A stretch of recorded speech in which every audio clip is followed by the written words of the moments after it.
Donc, il y a plus ou moins un accord que les mecs arrivent minoritaires et ensuite ils reprennent en majoritaire et tout. Et du jour au lendemain, je te jure qu'Ayazu, il a doublé son prix en pensant que Saint-Etienne allait valoir 180 millions d'euros. Qu'est-ce que tu veux répondre à ça? Qu'est-ce que tu veux répondre à un mec qui pense que son club vaut 180 millions d'euros alors qu'il perd chaque année, je crois, des structures entre 10 et 15 millions. Donc, c'est une entreprise qui fait du déficit. Qu'est-ce que tu veux répondre à ça? Rien. Comme Kita qui réclamait plus de 100 millions. C'est comme Joannin à Amiens qui a vu un Saoudien, il a dit je lui ai réclamé 65 millions. Qu'est-ce que tu veux répondre à ça? À part, ils sont trop cons. Je suis désolé, mais tu peux dire que ça. Comment des chefs d'affaires qui ont quand même réussi ailleurs, ils arrivent dans le foot et ils ont des réactions aussi puériles? 180 millions Saint-Etienne, 110 millions Nantes, 60 millions, 65 millions Amiens. Mais qu'est-ce que tu veux dire à part pleurer? Et te dire que les fans, ils sont vraiment pris pour des cons quand ils pensent sincèrement que M. Kayazo ou je sais pas quoi. M. Kayazo, il passe du bon temps à Dubaï. C'est son droit, il fait ce qu'il veut après. Mais il faut arrêter d'aller chialer les valeurs du club et tout. Après, moi, je te dis, j'ai les papiers comme quoi le club, il cherche des investisseurs. Moi, je les ai, les papiers. Bon. C'est D'accord. pour ça que ça me fait un peu marrer. Et tout le monde les a quasiment dans le milieu. D'accord. Ça, c'est les fameuses brochures. C'est Après, les brochures PDF. le club n'a pas fait, enfin, à ma connaissance, le club n'a pas fait de communiqué strict pour dire que voilà, le Mais club si j'ai était envie, en demain, vente. je les sors, les papiers. Ouais. J'en ai sorti plein des prospectus comme ça. J'avais celui d'Angers, Wolverhampton. J'avais sorti celui de Ostende à l'époque, qui était dans les culturalistes Bordeaux. C'est un truc, tu vois, et ça aussi, ce que j'essaie de faire dans mon boulot, c'est de rendre accessibles certains documents. D'ailleurs, c'est ça qui me crée quasiment le plus d'emmerde. Pour montrer un peu aux gens les trucs PDF, comment ça se passe, les recherches d'investisseurs et tout. J'en ai sorti plein. Je suis le seul à l'avoir fait. Donc, Saint-Etienne, je peux te dire, j'ai aussi le truc. Newcastle, je l'ai aussi. J'en ai pas mal comme ça parce que ça circule pas mal entre les agents, en fait, si tu veux. D'accord. Après, le problème, on en revient là, c'est le prix demandé et que là, aujourd'hui, tu as beaucoup de gens qui sont freinés par les clubs de Ligue 1 à cause des dirigeants. Parce qu'ils ont une réputation horrible dans le milieu qui vont vouloir te plumer. C'est problématique. C'est comme le Paris FC qui a réussi à avoir. C'est politique avec le Bahreïn. C'est politique. C'est politique, d'accord. L'un des intermédiaires, c'est un ancien général français. Donc, Ok. mais tu vois, ça pareil, j'en avais parlé. J'ai sorti le premier, les photos, etc. Ce qui n'était pas très compliqué à faire. Il fallait avoir juste un ou deux contacts au Bahreïn. J'avais un peu de chance. C'est un deal où ils vont devenir majoritaires à terme. Bon, après, la gestion du Paris FC, elle est clownesque. Je vais te donner un exemple. Tu as des joueurs qui sont en équipe réserve, qui font venir des joueurs d'Afrique. Alors, les âges, t'oublies, mais même les noms. Et même le passeport sportif des joueurs. Ils vont avoir des gros problèmes un jour, le PFC. Ils vont avoir un jour des gros problèmes. Je ne sais pas qui ramène ces mecs-là. Bon, j'ai bien ma petite idée quand même. Ils vont avoir un jour des très gros problèmes, les mecs. Ils avaient ramené des Congolais avec un agent escroc qui escroquait ses propres joueurs. Ils vont avoir un jour des gros problèmes, le PFC, à faire des micmacs à la con en réserve sur des joueurs africains en changeant tout. Ils vont avoir des gros problèmes. Des très gros problèmes. Mais qui continuent. Et visiblement, le propriétaire, ça ne le gêne pas. C'est pour ça que ça m'énerve et me dégoûte un peu le monde du foot. C'est que tu te dis, mais en fait, mais c'est partout. Ça me fait penser à Louan Cuiseau à l'époque où le président il était tombé en tôle pour abus de biens sociaux, à la Sanso. Jabi Kony, le soi-disant héritier de Karl Lagerfeld, quand il était à Martigues, il a créé une fausse association pour handicapés pour détourner l'argent. Magnifique. Ouais. Que je dis, les gens peuvent taper sur Internet, ils l'ont en 5 secondes. Donc quand tu vois ça, tu te dis, c'est à tous les niveaux. C'est pour ça, des fois, on me dit, ah, mais t'as vu, il y a le PSG qui magouille, merci. Mais arrêtez. Là où il y a le plus de magouille, c'est dans les clubs discrets. Un bon business, c'est un business discret. Je vais te dire que le club de Sochaux, je n'irai pas trop jeter un œil dans les comptes. Hein. Non, mais quand tu as Samuel Laurent, le directeur général, qui dit publiquement, moi je travaille plus avec des recruteurs, je travaille qu'avec des agents, je commence à m'inquiéter, tu vois, quand même. Et d'ailleurs, par rapport à ça, est-ce que tu n'as pas peur qu'à un moment donné, bon, parce que moi je suis scout, est-ce que tu n'as pas peur qu'à un moment donné, notre job, en fait, il n'existe plus et que les clubs passeront que par des agents à terme? Non, parce que tu as toujours des exceptions, tu as quand même des exemples qui marchent bien. Brentford le montre en Angleterre, par exemple. Mais maintenant, je vais te poser une question toute simple. C'est quoi le poids d'un scout dans un club? Ah bah, le poids, il est quasi inexistant. Voilà. En tout cas, dans un club français, le poids est quasi inexistant. C'est quoi le salaire d'un scout?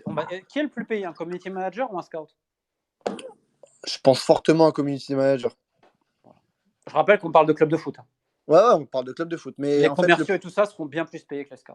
ouais, le problème des clubs français, c'est que les moyens mis dans le centre de formation, ils sont vraiment pas intéressants. vraiment pas important, et alors que c'est en fait, enfin, c'est un rôle, les scouts et toute la cellule de recrutement, que ce soit chez les pros ou au centre de formation, c'est un rôle qui est primordial dans un club de Bien sûr. foot. Ce que les gens oublient, c'est que tu as la pré-formation et la post-formation sur le recrutement. Tu as par exemple un club à l'époque comme Le Havre qui était très très fort en recrutement pré-formation, Toulouse aussi, notamment en région parisienne. Bon, visiblement, Volpe a voulu dégager les recruteurs pré-faux du Havre aussi, c'était le seul truc qui marchait bien dans le club. C'est un choix. Mais ça, oui, les gens l'oublient. En plus, c'est un job. Alors attention, tu as des fois des mecs un peu folklore et tu as de plus en plus de scouts qui font agent aussi. Ouais. Ou qui font la transition officiellement ou non d'ailleurs. Par exemple, dans un mec qui a fait la transition officiellement, tu as Paradinas, Ludovic, ancien de Saint-Etienne, qui a rejoint Manuelo, qui est l'agent de Giroud notamment. Et c'est lui qui a fait un lobbying terrible pour que ça soit un type à lui qui le remplace à Saint-Etienne. Et bizarrement, si tu regardes, tu vois que Paradinas, il remet les mecs à Saint-Etienne. Encore un heureux hasard, j'imagine. Mais tu en as de plus en plus qui font la transition parce que le job, il est mal payé et tout. Après, le pire, c'est les éducateurs. Les éducateurs qui, en sous-main, prennent de l'argent des agents pour dire aux familles, non, mais t'inquiétez pas, vous inquiétez pas, lui, il est de bons conseils. Il y en a combien? Il y en a combien? Et tu le sais Ouais. mieux que moi. Il y en a plein. Ouais. Donc, si tu veux, c'est pour ça les gens me disent, tu vas réguler. Mais tu vas réguler quoi? Il y a tellement d'argent, tellement d'enjeux, et c'est tellement la jungle. Tu peux pas réguler. C'est triste à dire, mais tu peux pas. Et tu te retrouves avec des anomalies comme Gilou, qui est au milieu de deal. Enfin, tu vois, c'est des trucs comme ça. Tu te dis, bon, ok, qu'est-ce que tu veux contrôler?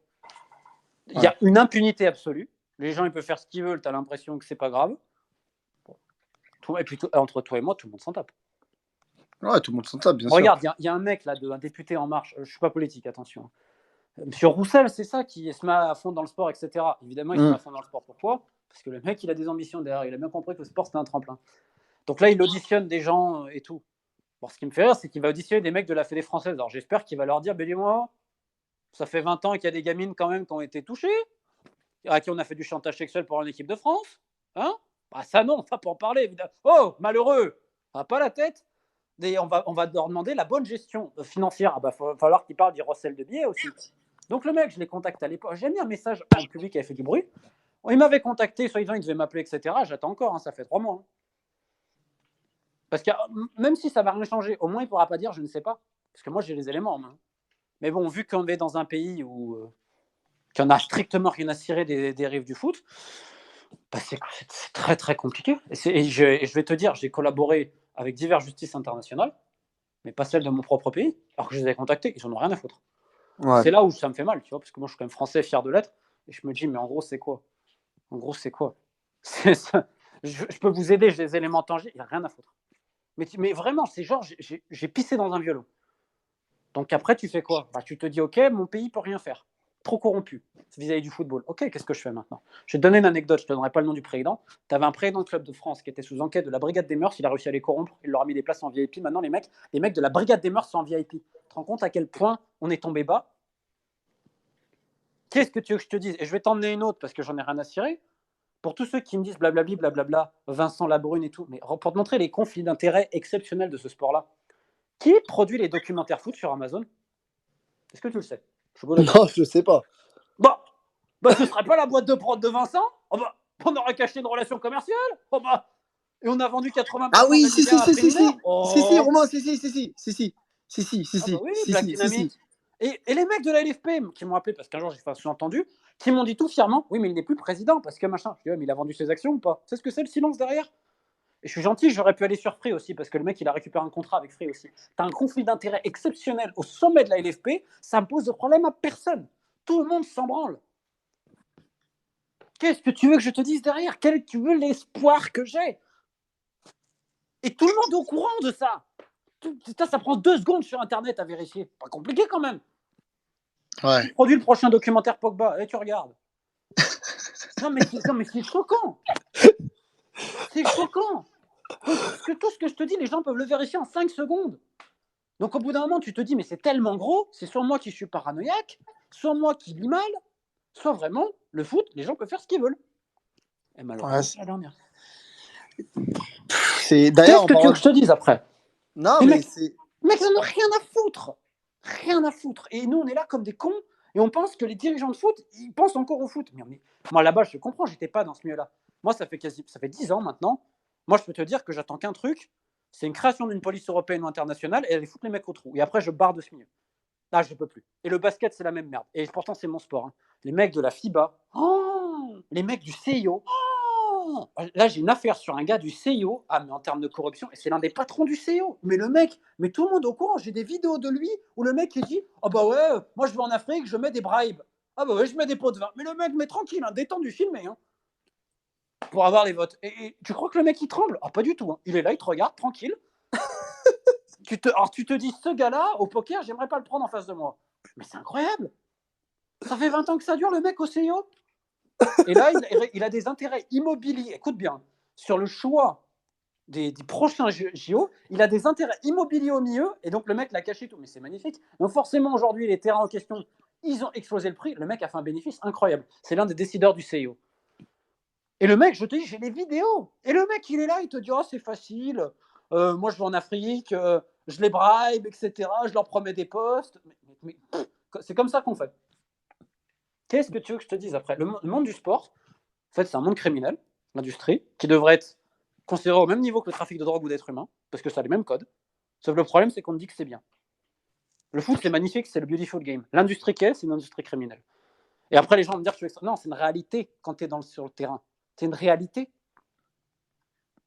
Le problème, c'est qu'aujourd'hui, ça ne va jamais passer. Donc, à quoi je vais dédier ma vie pour rentrer dans des murs? C'est pour ça que moi, j'arrête bientôt. Ça me casse trop les bonbons. J'aime trop ce sport, j'aime trop les gens, mais au bout d'un moment, tout le monde s'en branle. Tout le monde s'en tape. Là, les gens qui faisaient Super League comme M. Bouafsi, là, encore. Oh, le football n'est pas mort. Regardez, le football revient avec les fans et tout ça. Mais ferme ta gueule. Mais ferme ta gueule au lieu de dire de la merde pareille. Ça, tu vois, ces genres de mecs-là, mais j'ai envie, mais vraiment de leur dire, je les mets devant face à leurs responsabilités, parce que c'est à cause de ces gens-là qu'on arrive là. C'est ces gens-là qui travestissent la vérité. Ces gens-là, parce qu'on est invité, parce que là. Le problème, il est là. Le problème, il est là. Si tous ces mecs-là faisaient le boulot, je ne serais pas obligé de faire le mien.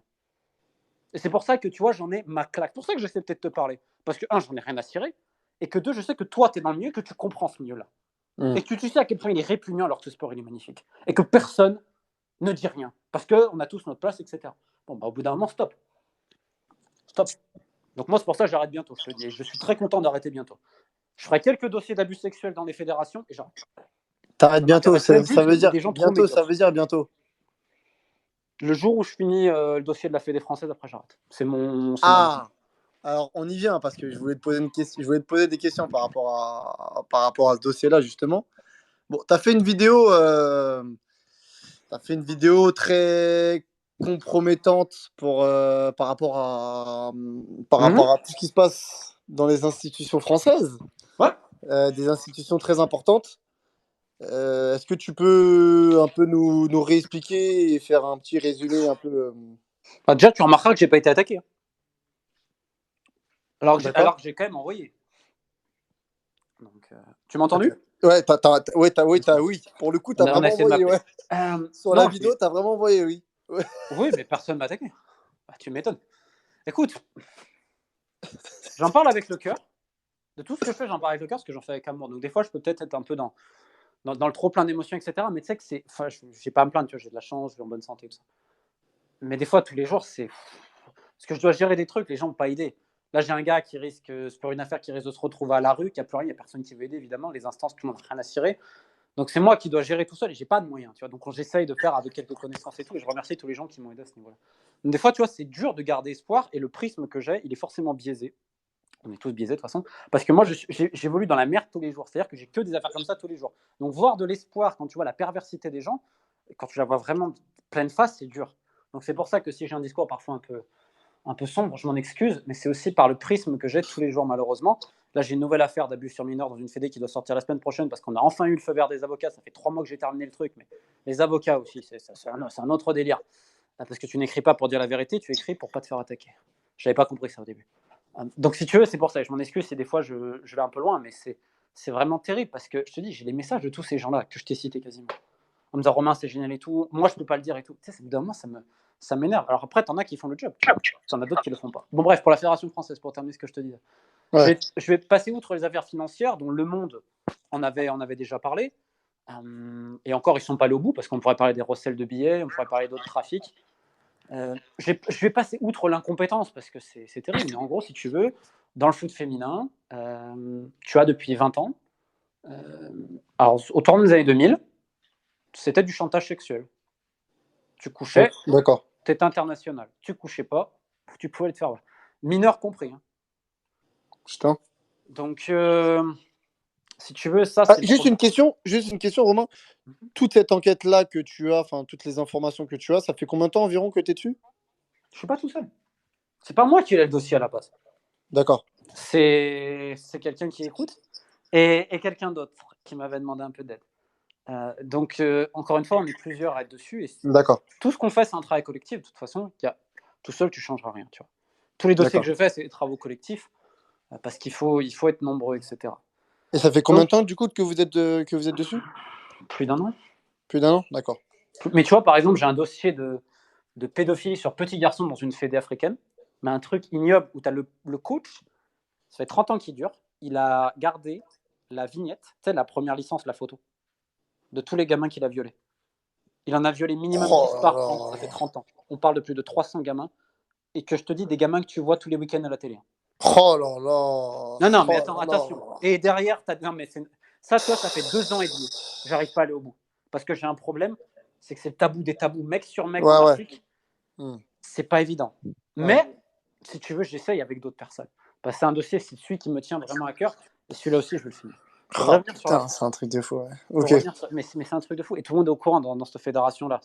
Parce que aujourd'hui, tu as l'intendant qui le fait, tu as des joueurs qui le font, tu as même de l'inceste en pleine sélection. C'est un dossier, celui-là. Je te jure, à côté, Haïti, c'est de la pisse de chat. Oh là là, non, mais. Non, mais vraiment. Mais c'est la Non, réalité du foot, c'est ça. Au bout d'un moment, il ouais. faut parler des vrais dossiers. Ça existe. Non, Sur mais des gamins de 10 ans. ça, c'est des vrais dossiers intéressants, ça. Tu Ça, vois? c'est des vrais dossiers. Et c'est que des gens, alors là, dans ce dossier-là, sur ce pays-là, tu as des dirigeants de première division, tu as des gens de la fédération, et tu as l'un des plus grands coachs, soi-disant formateurs du pays. Et les mecs ont fait ça même sur des invitations de tournois, notamment en Italie, ils violaient les gamins. Ils les violaient. Et avec d'autres délires, mais t'imagines même pas. Donc bref, ça, c'est un autre dossier. Pour revenir sur la France, donc depuis 20 ans, tu as des gens à Clairefontaine en équipe de France féminine, notamment 2 personnes, qui pratiquent le chantage sexuel, notamment sur mineurs. C'est 2 femmes. Donc tu avais notamment l'équipe qui avait sorti sans sortir le nom parce que légalement ils ne pouvaient pas. Parce qu'en France, si c'est sur mineur, je ne peux pas sortir le nom de la personne. Mais moi, je vais le sortir parce que je m'en branle. Ça s'appelle Angélique Roujas, qui était à Clairefontaine, qui a été responsable du pôle féminin à Claire quand même, hein, et qui ensuite a été à Metz et tout. Elle, ça fait partie des prédatrices. Ouais. Et elle a été protégée par sa direction. Ouais. Mais je te parle de. Attention, hein, Putain, ouais, c'est un truc c'est de pas. fou ce que tu Mais tout racontes le là. monde est au courant. Waouh, waouh, Mais qui waouh, a waouh, couvert? waouh, Elle est waouh, aujourd'hui waouh, directrice waouh. du CNOSF, Brigitte Henriquez. Tu crois qu'elle n'est pas au courant? La patronne du sport olympique français, tu crois qu'elle n'est pas au courant? Tu crois qu'elle n'est pas au courant, l'ancienne sélectionneuse avant? Ou si tu passais pas dans le lit, tu pouvais pas y être? Mais tu sais le problème que j'ai? Je vais te raconter 2 trucs tiens, aujourd'hui. Aujourd'hui, il y a un truc qui m'est arrivé, j'ai été énervé pour te montrer les gens du foot. Une sélectionneuse, ancienne sélectionneuse d'un pays. Okay, je sais qu'elle a été agressée physiquement par quelqu'un de son staff. Okay, l'autre, elle l'a sauté au cou.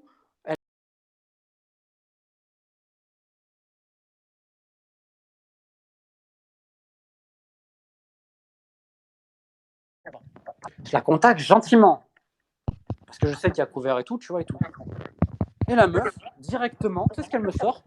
Ah, mais vous vous trompez, hein. Vraiment, vos informations. J'ai envie de lui dire, mais je sais même que tu n'as pas payé l'Internet quand tu es parti de ton appartement et que le mec derrière, il n'a pas pu mettre Internet. Tu crois que je me trompe? J'ai tout sur son dossier si j'ai envie. Elles n'ont surtout pas aidé. C'est vrai. Pourquoi j'aiderais alors qu'on va envoyer d'autres coachs qui potentiellement vont se faire agresser? C'est vrai, ça. Pourquoi j'aiderais les autres? Qui se démerdent après tout. Donc, si tu veux, quand tu arrives de ce principe-là, tu te rends compte, et je l'ai vu notamment en France, que les gens ils ont tellement peur, non pas parce qu'ils ont peur des représailles, mais pour leur propre poste, pour leur propre petit confort, que c'est flippant. Je te jure, parce que ce dossier-là aurait dû être fini depuis très longtemps. Mais d'un côté, j'ai des journalistes qui ont le document juridique dont j'ai besoin pour finir, qui ne veulent pas me le donner, alors qu'ils ne pourront pas aller plus loin eux. Et je leur avais même promis, moi je pouvais les aider sur les dossiers financiers et tout, mais ils ne veulent pas me le filer. Alors je pensais que tu vois, il y avait une cause plus importante qui était la défense des gamins et des gamines, mais bon, je dois vraiment être con. Visiblement, ce qui est plus important, c'est qui a la plus grosse. Ok. Donc entre ça, Oh. entre des gars qui font tout pour pas que j'ai le dossier parce qu'ils disent, je cite de pombre les guillemets, il faut surtout pas que Molina ait le dossier. T'imagines le niveau déjà? Que moi, encore une fois, je me pose en Ouais, concurrent de il personne. t'écrède, quoi. Ah non, mais c'est terrible. Et là, toi, t'es déterminé à aller jusqu'au bout de l'enquête, là. On va dire qu'en sous-marin, je suis en train de travailler sur un gros truc. Ouais. Mais je te dis, encore une fois, Putain, mais c'est incroyable ce que tu racontes là, Romain. Tu te rends compte de ce que tu racontes ou pas là? c'est rien ça. C'est mais rien. Moi, je peux même te dire qu'il y a un des dirigeants de la FIFA, il a couvert de la pédophilie sur Haïti. Et que j'ai les preuves en main. Mais je peux pas les utiliser parce que j'ai un gars qui va quasiment être à la rue et j'ai besoin de ces 2-3 trucs. Et que si j'y vais, je fais quoi derrière? Mais tu vois, je te dis quoi? C'est ça le monde dans lequel on vit. C'est ça le monde du sport. Tu veux que je te dise? Et donc maintenant, j'ai ce prisme-là parce que je suis confronté à ça tous les jours. Tous les jours, je suis confronté à cette merde-là. Je fais quoi? Là, tu vois, je vais te donner un autre exemple. Mais le président de la Fédération de Gibraltar de basket, pourquoi je suis pas au courant qu'il est sous enquête parce qu'il touche les gamins? Tu crois pas que la prochaine fois qu'il essaye de me dire bonjour, je vais lui en mettre une? Et moi, j'ai dit au gars, moi, je la sors l'affaire, il n'y a pas de problème. Alors, c'est sûr que je ne pourrais plus jamais jouer là-bas, mais j'en ai rien à foutre. Au bout d'un moment, tu vois, c'est terrible. Franchement, je te jure, moi, ça me laisse sans voix. Et sur la France, pour revenir à ça, mais rougeasse, mais moi, j'ai plusieurs témoignages de filles directes. Il y en a même qui m'ont contacté d'avant Clairefontaine déjà. Mais des trucs glauques. Hein. C'est plus du genre de. Comment t'expliquer? C'est pas tellement sexuel, c'est plus au niveau mental. Plus, si tu veux, comme un gourou, comme de la manipulation mentale sur des filles fragiles et tout, c'est plus ça. Des gamines, des adolescentes. Et à un moment donné, on va te poser la question de l'orientation sexuelle. Oui. Mais après, ce que je te dis, je vais t'en balancer une autre. Parce que ce soir, je suis en forme. Raphaël Raymond, je crois qu'il n'est pas au courant. Il est aujourd'hui responsable presse de l'équipe de France, c'est ça? Dans les années 2000, il avait interrogé 2 joueuses de Saint-Brieuc, si je ne dis pas de bêtises, en off, ce qu'elles lui ont raconté. C'était pas sur Rougeat, c'était sur quelqu'un d'autre. Tous les gens sont au courant. Tous les gens sont au courant. C'est un énorme secret. C'est comme en Angleterre, ce qui est sorti, parce que tu ne peux pas empêcher d'avoir des malades de partout. Et moi, je ne me rendais pas compte du nombre de malades qu'il y a dans le sport. Ouais. Je vais te donner un autre cas sur lequel je suis, mais le problème, c'est que j'ai tellement de cas que je ne sais pas comment faire. Et puis après, c'est le prouver, c'est les avocats et tout. Tu as un sélectionneur international connu qui est consultant de TV, qui a violé en pleine compétition internationale 2 gamines, 13 ans, je crois, 14, j'ai un doute. Il travaillait pour une télé. Les mecs ont couvert l'affaire. Ça s'est passé Coupe d'Afrique au Gabon, pour ceux qui sont au courant de l'histoire. Il y en a qui vont la reconnaître parce que je sais qu'il y a des gens du foot qui écoutent. Donc là, pareil, t'essayes de tout remonter pour aller au bout. Tu vois, mais c'est ça qui est super frustrant. Donc moi, je suis confronté à ça tous les jours. Donc encore une fois, ma vision, et j'en suis désolé, elle est forcément biaisée et horrible et pessimiste parce que je me dis, c'est quoi l'espoir? Je te le dis, ces petits espoirs, c'est les petites victoires. Là, demain, par exemple, on a la FIBA qui doit publier son rapport d'enquête sur les abus sexuels dans le basket malien sur mineurs que j'avais sorti. S'ils vont au bout, le président du basket international, il est out parce qu'il a couvert son meilleur pote. Donc tu te rends compte, on parle du président du basket international, monsieur Amalian. On parle du président du basket international. On a quand même un mec qui a terminé en tôle pour pédophilie là au Mali. Donc je salue d'ailleurs le procureur Touré, qui est une personne qui a vraiment beaucoup de courage. C'est encore des gens bien, tu vois, ici et là. Et c'est à travers tous ces gens bien que je rencontre ici et là que on a toujours la force de se battre parce qu'on le mérite. Mais des fois, notamment sur la France, c'est usant parce que des fois, je me dis, mais à quoi bon? Parce que les gens qui ont le moins de courage que j'ai vu, c'est en France. Dans toutes ces affaires-là, des fois, j'ai envie de dire, c'est bon, vous n'êtes pas en Haïti où vous risquez vraiment la mort, faut arrêter, c'est bon. Ouais. Tu vois, au bout d'un moment, parler, c'est pas. Alors, juste pour continuer par rapport à ça, tu sais, je pense que tu en as entendu parler. J'ai pas eu trop d'infos par rapport à ça, mais j'en ai entendu vaguement parler. Tu sais, du trafic humain qui s'est passé en Serie A. Moi, j'attends que les avocats publient l'enquête, parce qu'on a tout fait depuis août. D'accord. Mais c'est un vrai trafic humain. Je vais t'expliquer brièvement. Alors, est-ce que tu peux résumer un peu parce que même moi, j'ai pas trop. Je vais t'expliquer brièvement. Ouais. C'est pas simplement on fait du transfert binaire. Je vais t'expliquer ce qu'ils ont fait. Donc, monsieur Volpi, l'ancien propriétaire de Spezia Calcio, donc il était en Serie B et tout, il va faire ce qu'on appelle le Nigerian System. C'est-à-dire que lui-même a la double nationalité nigériane et qu'il a des intérêts dans une académie au Nigeria, qui est un peu dans une école et tout. Bon. Je te passe tous les détails, les lettres de recommandation et tout. Ce qu'ils font globalement, c'est qu'ils vont faire passer des mineurs avec une lettre d'invitation pour obtenir un visa touristique en Italie de 3 mois au tournoi de Viareggio, qui est l'un des grands tournois de jeunes à travers le monde. Bon, bref. Donc les mecs, ils arrivent. Et là, en fait, ils vont rester en Italie, alors qu'il y a la promesse sur la lettre qu'ils vont retourner dans leur pays, tu vois, à la fin du tournoi, etc. Et en fait, ils vont se déclarer migrants. Derrière, ils ont un système de tuteurs les reliés au club. Le mec va aller dans un tribunal local en disant, écoute, je vais m'occuper de ce gamin. Et donc, en échange, tu dois le scolariser, patati patata. Sauf que les mecs, en fait, ils n'ont pas été scolarisés. Et donc, en fait, tu as un système de tuteur qui se met en place où tu surveilles les gamins donc déscolarisés complètement, livrés à eux-mêmes et tout. Et en fait, ils avaient déjà prévu comment ils allaient les ramener et tout. Donc, avec des D'accord. autorisations parentales demandées avant, patati patata. Alors, et après, le pire, c'est que bon, tu as les criminels qui avaient ouvert une enquête. Il y a quand même 15 mecs sous enquête. Hein. Ils ont gagné avec ce système-là, si je ne te dis pas de bêtises, je crois que c'est quasiment 5 ou 6 millions d'euros en 6 ans. Ça a été évalué Waouh. selon la police. Ouais, quand même. Tu as des mecs qui ont fini à l'AS Roma. Bah, par contre, tu as un gamin, il a disparu. Hein. C'est-à-dire que moi, j'ai date d'entrée en Italie, et derrière, tu n'as plus aucun data. Personne ne sait où il est. Donc, on parle de 11 ou 12 gamins qui ont été transités du Nigeria à l'Italie. Tu en as qui ont réussi. Tu en as d'autres qui n'ont pas du tout réussi. Et en fait, il y a les écoutes téléphoniques, mais c'est une dinguerie. Il y a un mec qui te dit, alors en italien, je ne sais pas le dire, mais j'ai la traduction anglaise, I do what the fuck I want in Nigeria. I do what the fuck I want with Nigerians. Et il dit à un gars, il dit, mais t'as pas compris ton job. Your job is to exploit them and sell them. Point. Donc, en gros, ton boulot, c'est de les exploiter et de les vendre. Point, je termine la citation. Donc là, on peut parler de vrai trafic de mineurs. Ouais. Et attends, il y a des gamins, ils ont voulu fuir et tout. C'est un délire. C'est Ah un non, délire. Donc oui, je peux parler de trafic de mineurs. Oui. Un club qui est aujourd'hui en Série A, je le rappelle. Et donc, quand il y a eu l'enquête qui a avancé, le mec a vendu à un consortium américain. Et là, on attend, parce que pareil, l'Italie, c'est un peu comme la France. Tu sais, les décisions juridiques qu'on liées au foot, bon. bah, ça prend du temps. Là, on attend la suite de l'enquête. Et nous, si tu veux, moi, j'ai tout ça depuis mai, juin. Mais le temps de tout remonter, il y avait 349 pages, je crois, à lire. Je peux te dire que quand tu lis tout, puis alors, il faut retenir les noms, les machins, c'est un boulot, mais vraiment qui prend un 4 en plein, quoi. Derrière tout ça, ce qu'il faut que je fasse, c'est, bon, là, je l'ai fait avec BBC Africa, sauf que je n'avais pas prévu que les avocats BBC Africa, c'est un genre c'est l'Odyssée, quoi. C'est les 12 travaux d'Hercule. Donc, et tu dois donner les droits de réponse à lui, tu dois retrouver les tuteurs. Mais comment je fais pour trouver le numéro du tuteur, moi? Donc bon, c'est tout un labyrinthe. Et là, je t'ai fait une version simplifiée, mais normalement, j'espère qu'on publiera avant la fin du mois ou début octobre l'explication complète de ce trafic-là, qui mérite d'être su au niveau international, parce qu'on parle d'un club de Serie A, je le rappelle. On ne parle pas d'un vulgaire, ouais, les mecs, ils ont ramené des mineurs avec les parents, ils ont mis des primes, etc., mais les gamins sont bien. Non, là, on ne parle pas de ça. Là, on a fait des faux certificats scolaires, on parle de gros trucs quand même. Mais en fait, moi, ce que j'arrive pas à comprendre, Romain, et je pense que c'est pareil un peu pour tous les auditeurs, c'est comment un truc comme ça, en fait, comment c'est possible chez un club de ce standing-là? Tu vois ce que je veux dire ou pas? Comment c'est possible? Va en Ça, c'est Belgique, ils normalement. n'ont pas fait du trafic de mineurs avec des joueurs africains. C'est le foot. Je vais donner un autre exemple, j'en parle souvent, mais le Laos et le Libéria, quand il y a eu. Ils ont pris une sanction à l'époque, ils avaient trafiqué des joueurs libériens, les mecs vivaient sans toit, un truc. Mais ils montent dans des mineurs encore, mais un truc. Tu crois que ça les a empêchés de continuer certains pays? Non. Et moi, en fait, ce qui m'effraie, c'est que la FIFPro et la FIFA sont en train de négocier un abaissement de la date minimum de transfert, c'est-à-dire d'âge.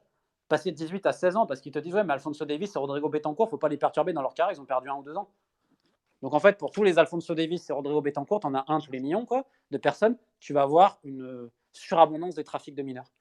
Donc quand on arrive là, et le syndicat mondial des joueurs qui s'appelle la FIFPro se permet de faire ce genre de choses-là, alors qu'il y a des très bonnes personnes aussi à la FIFPro, bah, comment tu veux que j'ai de l'espoir pour le foot? Comment tu veux que j'ai, après, quand tu sais ça, alors que tu vois les risques, tu te dis au bout d'un moment, il faut arrêter 2 minutes. Faut arrêter 2 minutes. Ouais. C'est grave. Non, mais c'est. Enfin, ce que tu dis là, c'est. Enfin, C'est le monde dans lequel moi je vis tous les jours. C'est pour ça que j'ai pas la même. Je m'en veux quelque part parce que j'aime profondément le foot, j'aime profondément les gens, toujours. Mais des fois, comment tu veux que je te dise que c'est un système, c'est une pieuvre, tu vois, c'est un calamar géant contre lequel tu te bats. Et encore une fois, moi je vais rien changer. Le seul truc, c'est qu'il y a quand même des gens bien à travers le monde qui font des grosses enquêtes, qui font du vrai boulot. Tu as des gens bien aussi dans les clubs, faut pas croire. Tu n'as pas que des pourris. Tu as des gens bien à l'intérieur du système qui essaient de faire sortir des trucs. Mais il est vrai que globalement, tu as des gens à la tête des clubs qui sont déconnectés complètement des réalités, soit par stupidité, par bêtise, par ego, soit carrément par crime. Écoute, j'ai oublié de te poser une question juste avant tout ça. C'était par rapport à ce qui se passait avec Stéphane Moulin. Tu sais, qui aurait mis en cause la politique de recrutement algérien au SCO et Mais apparemment qui fait la chasse. Stéphane Moulin disait à tout le monde que son rêve c'était de jouer avec 11 Renoir. Faut arrêter. Shake and Dog qui met la pression à un gamin, surtout dit rien quand il a fait la chasse au Ramadan. Mais faut arrêter. Faut arrêter. Tout le monde est au courant. Tu vois, ça c'est les joueurs qui me cassent les couilles. Vous avez pas de couilles, les mecs? C'est-à-dire, vous baissez la tête encore un peu plus. Mais aucun respect pour eux, en fait. Aucun respect. On te crache dessus et toi, tu continues. Ah, tu dis oui, monsieur, limite. Par contre, par derrière, tu dis, ah, regarde-moi ce facho, etc. Et tout. Mais prends tes couilles à un moment donné. Va parler. Va expliquer. Ça évitera les soucis. Pas de Ouais. respect pour les mecs comme ça au bout d'un moment. C'est facile de se plaindre par derrière.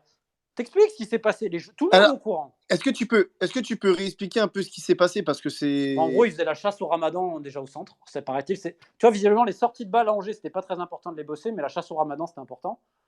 Et de l'avis de plusieurs joueurs, c'était très compliqué avec les joueurs maghrébins et musulmans. Très compliqué. Comme il disait, vous autres, vous là. Quand il y a une phrase qui commence par vous là, tu sens que bon, la suite. Mais c'est pas le seul. C'est pas le seul. Tu plaisantes. À Angers, tu avais des mecs qui s'appelaient Chaban l'arabe tout le temps. Ouais, on s'en fout de l'arabe. Qu'est-ce que je te dis? Qu'est-ce que tu veux que je te dise? Et Chaban, lui, trop bon, trop con, il les payait. Au bout Ouais. d'un moment, pareil, je veux dire, Saïd Chaban qui va défendre Moulin sur ça publiquement, mais bref, on parlait avec les amis de Saïd Chaban. Même eux, ils ont dit, Saïd, tu fais quoi? Moi, des gens du club qui m'ont appelé le jour même. Moi, encore une fois, je m'en branle. Mais c'est que, pourquoi je vais me battre pour des gars qui n'ont aucune dignité? Ouais, On ouais, bien leur sûr, crache bien sûr. dessus, les mecs, limite, disent encore, bah ok. Qu'est-ce que tu veux que je te dise? Il y en a qui jouent même plus. Mais prenez vos couilles à un moment donné. Puis qu'est-ce qui s'est passé? Ah ben non, parce que tu comprends, ça a ruiné ma carrière, mon après-carrière. Ok, d'accord. Bon, bah c'est bon, ça va ruiner ta carrière. Qu'est-ce que je te dis? Qu'est-ce que tu veux que je me batte pour ça? Et tu peux demander aux gars de DZ, tu peux demander aux gars des Tachkila, tu peux demander à tous ces mecs-là. Tous ceux qui ont interrogé les joueurs, passés par Angers, te diront la même chose. À un moment donné, il y avait un problème pour la viande halal, à un moment donné, je sais pas quoi. Mais c'est pas. Mais ça se fait dans plein de clubs. Dans plein de clubs. Dans plein de clubs. Et je t'explique même pas les mecs en off, les discours qu'ils ont. Hein. Mais tu le sais aussi bien que moi. C'est pas un Ouais. scoop ce que je t'ai dit là. Non, non, mais c'est pas un scoop parce que je sais que il se passe des choses comme ça dans le monde du foot, dans plusieurs clubs. Alors, je sais qu'il se passe des choses comme ça en France et même à l'étranger. Bien sûr. Mais parce qu'on le sait tous. On le sait tous qu'il y a des racistes, on sait tous que voilà, Mais là, il y a les des joueurs, choses. pourquoi ils. Je veux Mais dire, c'est c'est vrai que facile quand de tu se plaindre. cites, quand tu cites Stéphane Moulin, quand tu mets des noms vraiment à ce qui se passe, à des personnes C'est qu'on parce que j'ai voit. tout en stock. Voilà, exactement. Et ben, disons que c'est encore plus, comment dirais-je, plus fort, plus. Tu comprends ce que je veux dire? C'est très compliqué Non, quand mais même. c'est qu'au bout d'un moment, voilà, il y a des choses qui sont pas tolérables. Ouais. Mais les joueurs ont l'air de les tolérer parce qu'ils prennent leur salaire, parce que machin. Tu sais, un très bon ami dans le milieu du foot m'avait dit les joueurs, des fois, on les plaint, alors qu'il y en a bien souvent, la plupart, c'est des énormes prostituées. Et pour de l'argent, ils feraient n'importe quoi, c'est vrai. Autrement, tu n'aurais peut-être pas autant de joueurs déjà millionnaires qui défendraient la Coupe du Monde tous les 2 ans. Tu vois. Donc je pense qu'il a raison. Beaucoup de joueurs, ce sont des prostituées. Et vu qu'on est sur les dossiers, tiens, je vais t'en sortir un autre parce que pour te montrer que j'en ai marre des joueurs. Il y a quelques jours, je reçois un autre dossier. Ce que je vais te dire est véridique. Je vais taire le nom du gars parce que j'espère sortir, mais j'ai besoin de temps. Comme tu vois, j'ai tellement de dossiers. Excuse-moi. Ouais, Excuse-moi, pas de maintenant on souci. m'appelle en masqué à minuit, tout va bien. Donc bref, numéro masqué. Bon bref, comme je te disais, un international français, dont je vais taire le nom. Okay. Donc on passe le conduite en état d'ivresse et conduite sans permis, c'est le classique, j'ai envie de dire. On parle d'agression physique sur une femme, 2 femmes, mais vraie agression avec coup de pied dans la tête quand même, hein, quand elle est au sol. Tu vois. Ouais. Exhibition sexuelle et tout ça. Bah, le club en question, qui est un club important, a réussi à tout cacher. Parce que tu comprends, il fallait le transférer l'année d'après. Ce qu'ils ont réussi. Et après, ces mêmes gens-là vont te parler des droits des femmes. Bon, tu veux que je fasse quoi? Non, mais Joueur, je répète, joueur international français. Ouais. Et ça, il y en a plein. Il y en a plein. Et le mec, il a non seulement, je vais te raconter la scène. En gros, il fait, c'est des termes pas terribles. En gros, il fait l'hélicoptère avec son organe génital devant la fille. Elle veut pas. Il lui met une droite. Elle tombe par terre. Il lui met un coup de pied dans la tête. Et il se fait séparer, etc. Le Wow. mec était défoncé. Tellement il avait bu. Ce joueur-là, international, a d'énormes problèmes avec l'alcool. Et tous ses potes le savent et lui continuent de le faire boire parce que derrière, il mange bien. Ce même mec-là, il y en a qui vont comprendre qui c'est, mais je ne dirai pas son nom. Sa famille ne lui parle plus. Certaines personnes, sa famille était divisée parce que des histoires d'agents, etc. Et la famille, une partie de la famille le gère et tout ça. C'est terrible. Et Ah, c'est ça, il y terrible. en a beaucoup plus qu'on croit. C'est pour ça, quand je te dis, ah, les mecs, ils la font. Tu veux que je te dise quoi? Et ça, ce dossier-là, si moi je l'ai, tu doutes bien que beaucoup l'ont. Parce que je suis pas Bah, maîtrisé là. écoute, non, non, non, non, on se doute Ah, pas si, il y a parce du monde que qui l'a.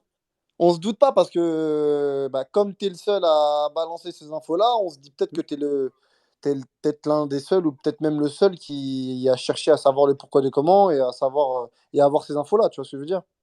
Donc, Non, je suis pas le seul. d'accord. Moi, je vais te dire un truc qui m'a toujours choqué. Mais par exemple, tu me parlais du mandat Gilles Favard. Ouais, Il y a des journalistes de l'équipe qui l'avaient avant moi.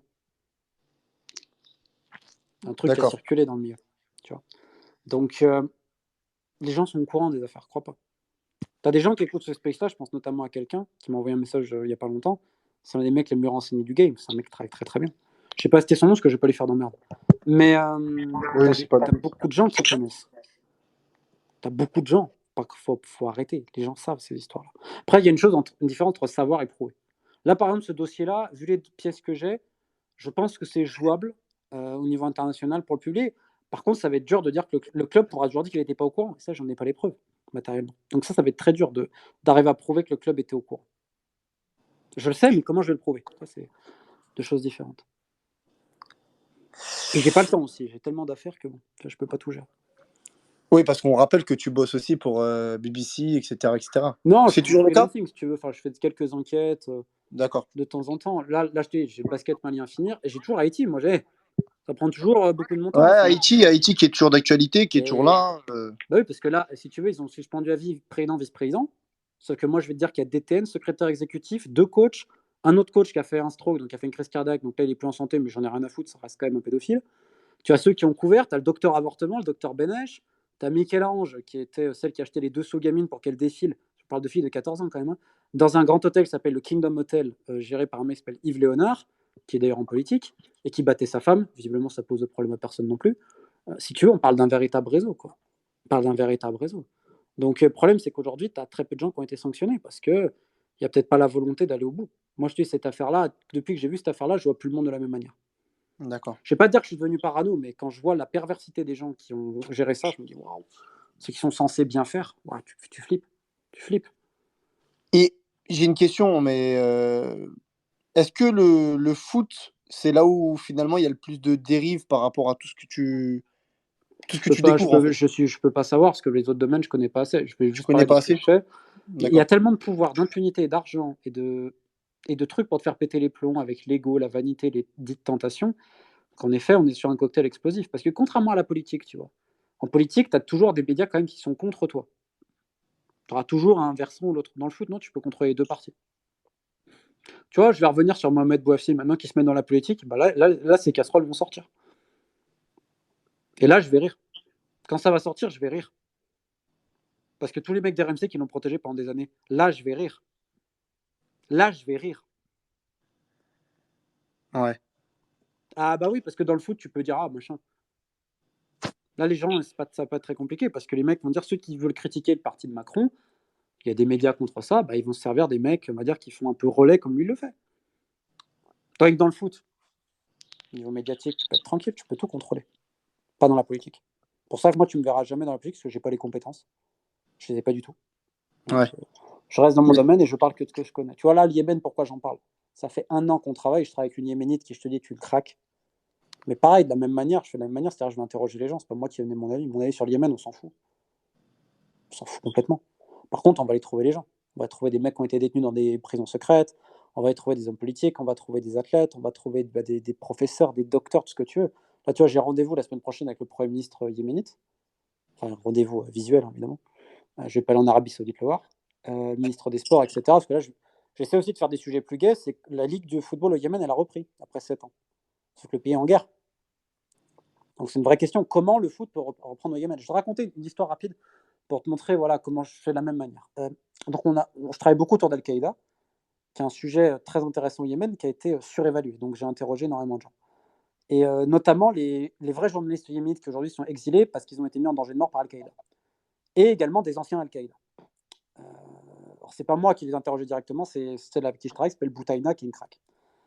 Parce que pareil, pourquoi les gens vont à Al-Qaïda, tu vois, il n'y a pas que le mec qui pose la bombe, t'as les supporters, t'as tout ça. Bon, bref. Pour t'expliquer un peu comment je bosse. Et au milieu d'un entretien avec un gars, le mec me dit, il m'explique les campagnes de recrutement d'Al-Qaïda. Et là, il me choque.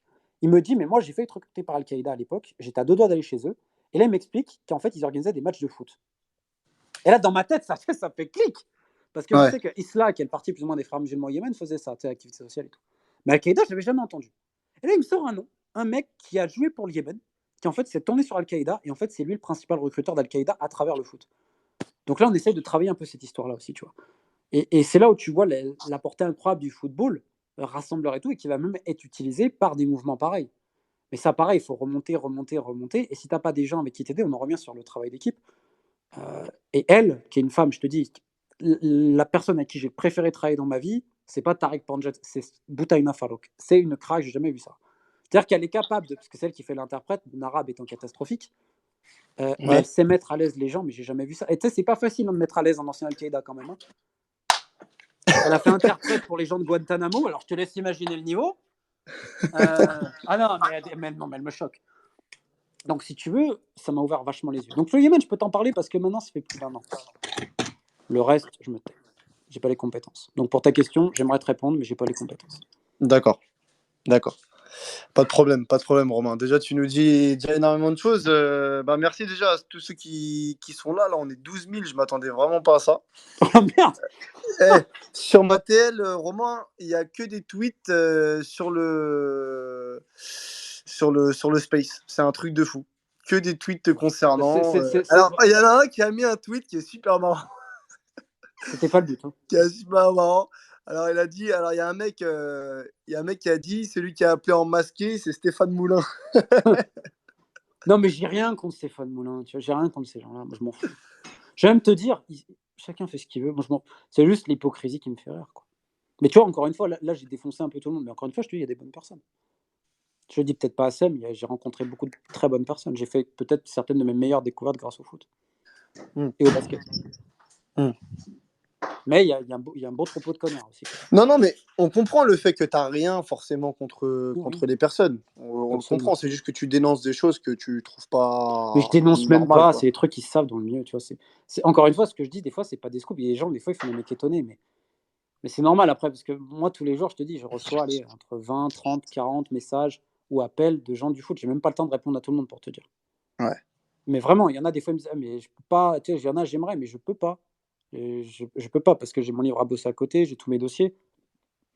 Ça me prend un temps fou. Déjà, je travaille trop. Mais bon, voilà, c'est pour ça que je te dis, moi, j'arrête bientôt. Mais j'espère qu'il y en a d'autres qui prendront le relais derrière. Et tu penses qu'il y en a d'autres qui peuvent prendre le relais derrière? Mais bien sûr, si moi j'y suis arrivé, je suis pas plus intelligent qu'un autre. Hein. J'ai 2 bras, 2 jambes, je chie comme tout le monde. Hein. Alors, moi, j'ai pas assez de recul pour le savoir, mais est-ce qu'il y a déjà un mec qui a fait ce que tu fais là? Il y en a plein qui sont Dénoncer largement toutes ces meilleurs que dérives. moi. Hein. À Oh. l'international, il y en a plein. David Cohn. Non, mais je te parle en France. Ah non, je te parle en Bah, moi, France. j'ai du respect pour les mecs comme Antoine Bourlon. Bon, c'est devenu un ami, tu vois, mais qui est à France Foot l'équipe, qui laissait Antoine Bourlon faire des enquêtes. Voilà, Nicolas Jambou, Mathieu Grégoire, ce qu'il a fait à l'époque de Libération, je trouvais ça très intéressant, notamment. Mathieu Grégoire, c'est l'un des très rares mecs au monde qui a interrogé Nélio Lucas. Alors, Nélio Lucas, ça n'a pas parlé aux gens, mais Nélio Lucas, c'est l'un des papas de la TPO moderne, qui était dans toutes les combines, doyen sport et tout. Et le mec qui était allé le plus loin sur Nélio Lucas, qui était vraiment un mystère à l'époque, c'est Mathieu Grégoire. Et ça, par exemple, ce genre d'entretien et d'enquête-là, c'est priceless, que ça n'a pas de prix. Donc, mais t'as un des mecs qui est le mieux renseigné au niveau du foot, c'est Nico Villas. Sauf qu'on lui demande pas de faire ça, mais Nico, il est brillant, donc il y a plein de gens super. Ouais. Après, ce qu'ils font dans la même veine que moi, je sais pas. Je pense que les gens sont pas assez fous, et ils ont raison. Et ouais, non, c'est complètement fou ce que tu racontes. D'ailleurs, j'ai oublié quand on parlait de racisme, de Stéphane Moulin, etc., apparemment, il y a aussi Didier Deschamps qui aurait été à cheval sur le Ramadan, sur un peu tout ça. Je sais pas.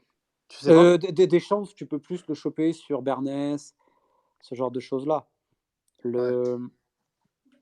Le reste, je ne pourrais pas te dire. Deschamps, honnêtement, c'est pas un personnage qui m'intéresse. Pas du tout. Non, mais vraiment, c'est pas quelqu'un, tu vois. Pareil. Tiens, allez, va demander si le joueur il a les couilles de parler à la fin de sa carrière. Pour le mondial en Russie, quel joueur était un peu blessé pour la préparation Et pourquoi le staff a voulu que le préparateur physique, en gros, fasse un entraînement son corps ne pouvait pas supporter. Ouais. Quand le joueur est terminé dans sa carrière, peut-être qu'il la racontera et qui a essayé de le blesser. C'est intéressant. Ah là là, c'est incroyable. Et là, il y a une affaire d'un international français, c'est Benjamin Mendy. Oui. Tu vois? Est-ce que ça. Alors, au début, dès qu'il y a eu l'histoire, moi, la première chose que je me suis dit, bon, allez, c'est faux, c'est encore une de ces dames, parce que ça arrive souvent, des joueurs qui sont accusés mais qui ne sont pas coupables. Tu serais surpris des violences des mecs. Hein. Je rappelle que Paul Georges Entep, à l'époque, je crois qu'il y a eu le procès, il avait tiré par les cheveux une fille sur 25 ou 50 mètres. Mais tu imagines ce que ça fait, 25 ou 50 mètres, tiré par les cheveux Ah non, quelqu'un? mais c'est horrible, c'est horrible, c'est horrible. Non, mais il y a beaucoup de cas de violence dans le sport. Attention. Après, je ne vais pas parler de cette affaire-là, je ne la connais pas, mais Benjamin Mendy, il a fait des dingueries. Ouais, et si City veulent plus recruter de Français, c'est en grande partie à cause de Benjamin Mendy. Et ça date, j'en ai parlé il y a un moment. Je te dis que City, maintenant, veut checker à double tour les Français parce que c'est trop un bordel. Moi, je connais pas l'histoire qui sont sorties sur lui, mais j'en connais d'autres sur lui. C'est un balade. Franchement, je peux pas te dire autre chose. Non, c'est pas le but de juste que tu dises que c'est un malade, c'est bon. Après, non, mais c'est vraiment. Il a fait des trucs. Ah oui. Mais j'ai jamais entendu ça de ma vie. Au début, j'y ai pas cru, mais les personnes, c'était des gens qui m'ont montré et tout. Et j'ai dit, mais attends, mais les mecs. Mais il se passe des fois des trucs dans le cerveau des joueurs, tu te poses les questions. Franchement, tu te poses des questions. Et donc en fait, l'histoire qui se passe là, toute la polémique qui se passe autour de lui, en fait, ça peut être réellement vrai, parce que moi, j'ai du Je mal connais pas à. le dossier, je veux pas me D'accord. mêler. D'accord. Maintenant, il est accusé de 4 viols quand même. Hein. Ah, de 4 viols, ouais. Pas d'un truc, tu vois. Encore une fois, les affaires que je connais pas, je commande pas. Par contre, je peux te dire qu'il a fait des dingueries à des gens. Et je vais même pas faire de commentaires. Et il y a beaucoup plus de joueurs comme ça qu'on peut le croire. Les mecs qui font des dingueries, je peux pas appeler ça autrement. Tu vois, des trucs que tu comprends pas. Ce qui se passe, à un moment donné, les fils se touchent, ils vont faire soi-disant des blagues à des autres, sauf que c'est pas des blagues, c'est des traquenards, quoi. Alors sans citer de nom, hein, sans citer de nom de joueurs, mais est-ce que tu peux nous raconter une histoire que tu sais Je vais te raconter une histoire qui concerne 2 internationaux. Français? Je ne dirai pas. D'accord. Francophone, je te dis juste ça. Francophone, ok. L'un a voulu faire une blague à l'autre, soi-disant, en lui présentant une meuf mineure. Donc voilà et tout, sauf qu'il savait pas qu'elle était mineure, tu vois, elle ne paraissait pas. D'accord. Donc ils couchent ensemble après, tatati, tatata, et d'un coup la meuf, elle dit, oh, bah, tu sais quoi, je vais t'attaquer, je suis mineure et tout. Donc le mec, il est emmerdé, il a dû payer. Et derrière, après, ça l'a gêné, elle lui a dit, ouais, j'ai été envoyé par ce gars-là. D'accord. Alors soi-disant, c'est son pote. Donc, voilà, qu'est-ce que tu veux que je te dise? Ouais. Je tairai les noms des mecs. Non, vaut mieux Mais tu te qu'on rends compte dise à pas les quel noms, point c'est c'est pas le grave? plus important. Mais tu te rends compte à quel point c'est grave? Non, bien sûr. Mais il y a tellement d'histoires. Je vais même te dire, un président de club de Ligue des Champions, il a fait avorter une femme de 25 ans, contre 50 000 $. Non, Tu veux mais que je te c'est dise quoi? incroyable. Bah, c'est le foot. Bah, c'est la politique aussi, je te dirais. Voilà. Donc, quand tu sais tout ça, tu te dis, bon, après, les mecs, ils sont là, c'est ça que j'adore. Ouais, mais nous, les droits des femmes, qui sont ont tellement rien à battre. Non, mais ça, c'est la plus grande escroquerie que j'ai entendue dans le foot. Les gens qui te disent les droits des femmes. Ok, d'accord. Ligue des Champions. Et le mec, je te jure, j'ai que une histoire, mais visiblement, il y en a d'autres. Ah, mais c'est de la folie. C'est de la folie. Ah non, c'est. Money, power and sex. Le foot, t'oublie. Hein. Le foot, il n'y en a pas. Moi, j'y croyais avant, maintenant, j'y crois plus. Maintenant, j'y crois plus. Mais même à petit niveau, des fois, je me dis, ah, attends, c'est pas possible. Même mes potes qui étaient à Gibraltar, il y en a un que j'ai hébergé. Un ami à moi, vraiment. Même dans son club, ça magouille. Tiens, tu vois, pour te montrer que les magouilles, elles sont à tous les niveaux. Et tu sais, des fois, on parle de François Fillon, des mecs comme ça. François Fillon, c'est un joueur de bonne taux. Pénélope Fillon, c'est une joueuse de bonne taux en comparaison. Mais il y a un rapport. Tu te rappelles les montres et les costumes de François Fillon? Il y a un mec suisse qui s'appelait Pablo Dana. Un mec qui avait dit qu'il voulait racheter l'OM. Je sais pas si tu te rappelles. D-A-N-A. Bon. Vous pouvez taper sur internet Pablo Dana. Ce gars-là, il a racheté un club à Gibraltar. Gibraltar United, je crois, à l'époque. J'ai un de mes très bons amis qui a joué là-bas, qui vivait chez moi à l'époque. Et il me dit, Romain, c'est louche. Je dis, qu'est-ce qui se passe? Il me dit, déjà, on a un sponsor privé, une espèce de banque privée russe qui a matriculé à Gibraltar, tu vois, bon. Les joueurs, à mon avis, ils ont été payés en crypto-monnaie, bon, ok. Mais surtout, en fait, ils s'étaient associés à une télé-réalité en Afrique, des trucs. Il y avait des mecs, un Égyptien et un autre. Ils s'étaient coincés à Gibraltar parce qu'ils leur avaient enlevé les passeports et tout. Je te parle d'un club de première division Ouais. qui voulait faire l'Europa League. Le mec, il promettait. Ce mec, c'est un vrai escroc. Mais le club a fait faillite. Mais les joueurs étaient pas payés. Mon pote, il s'est blessé, pas de soins médicaux, rien. Ah, c'était le charbon. Donc, quand tu vois ça à ce niveau-là, et il y a 3 ans, j'avais fait une enquête pour le New York Times. Ma première, c'était pour le club de Stumbras en Lituanie, qui jouait l'Europa League et tout. Hein. Mais il y avait 20 joueurs qui habitaient dans le même logement. Le club contrôlait leur compte bancaire. Enfin, c'était de la folie, tu vois. Et le club a fait faillite derrière. Et là, on pouvait parler d'esclavagisme moderne. Donc, malheureusement, ça arrive de partout. Et on le voit que c'est pas que les gros clubs. C'est pour ça que je te dis que c'est généralisé, c'est sclérosé, et que c'est très dur d'avoir de l'espoir. Et pour ça que des fois, il y en a qui me disent pourquoi tu fais pas des vidéos sur tel ou tel truc? Parce que j'ai pas la capacité d'en parler. Il y en a qui me disent, ah, mais là, je connais pas les mecs. Et j'ai toujours peur, en fait, d'être déçu maintenant. En me disant, ah, lui, ça a l'air d'être un mec bien, mais en fait, derrière, peut-être qu'il fait ça pour X raison. Tu vois. Donc, je fais très attention. Je fais juste une petite précision parce que si je pose pas une question directement dès que Romain finit ce qu'il dit, c'est parce que je suis sous le choc de ce que j'entends. C'est pour ça, les gars. Bah ouais, parce que Arrête, là, on il n'y a rien entend. de choquant. Ah si, si, il y a des choses choquantes parce que moi, je suis pas au courant de ce que toi, tu sais. Et c'est vrai qu'il y a des petits blancs après quand tu arrêtes de parler, bah, parce que en fait, j'arrive pas à me rendre compte de ce qui se passe. Ouais, C'est, mais c'est- c'est de ma faute parce que vu que je suis tellement immergé dedans, parce que bon, Mais tu sais, alors non, alors, tu peux pas dire que c'est de ta faute. Tu peux dire que c'est grâce à toi parce que ce qui se passe dans le monde du foot avec les viols, la pédophilie, etc., si toi t'en parles pas, mais j'ai pas été le bah premier, je suis pas tout seul. Haïti, oui, on est mais 3, le Mali, on est 2. Là, le oui, mais prochain dossier, ça doit sortir, putain, j'espère fin de semaine, semaine d'après. Là, je te parle, allez, c'est 25 ans d'abus. Le mec est aussi dans les écoles, évidemment, en tant qu'affaire. Le mec est l'un des. Alors, c'est une fédération de basket. Et il donnait des gamines à un des patrons de la fédération, qui est mort il y a quelques années. ouais, Et ça, c'est le prochain dossier. J'ai un dossier alors ça, c'est en Afrique, fédération de basket. Ça doit sortir sur BBC Africa. J'ai eu le feu vert aujourd'hui des avocats, donc fin de semaine, début de semaine. C'était préparé depuis 3 mois. Le prochain dossier, alors on a un dossier, les prochaines actions sur Haïti. J'ai un dossier en Amérique centrale, un patron de l'arbitrage, pareil. J'ai quasiment tout en main, donc je vais bientôt finaliser. J'ai un dossier en Asie où là, c'est donc agression physique et sexuelle, mais c'est pas des. Enfin, agression physique et sexuelle sur des gamines de 14 et 15 ans, avec chantage sexuel sur les grands-mères. Ça, j'avais jamais connu. Mais tu as quand même le coach qui va voir la gamine et qui lui dit: «Tu veux jouer? Eh ben, j'aime bien ta grand-mère». Et donc il est allé voir la grand-mère, il a dit: «Tu couches avec moi, autrement ta fille elle joue pas, ta petite fille elle joue pas». J'avais jamais connu oh ça. là là. On est Mais tu sais le plus savoureux dans cette affaire-là, parce que là on va quand même parler de savoureux, parce qu'à un moment donné, tu sais, tu es tellement dans le, comment je pourrais dire? Dans le n'importe quoi, que tu te dis: «Bon, alors écoute bien ce que je vais te dire». La fédé, elle couvre tout. Et l'un des responsables de la fédé, une femme, elle est responsable du développement du football féminin dans cette zone géographique. Et après, quand on me dit, ouais, mais t'inquiète pas, le foot féminin, c'est bien, c'est l'essor. Ouais, mais le problème, c'est que le foot féminin, malheureusement, t'as un paquet de malades, quoi.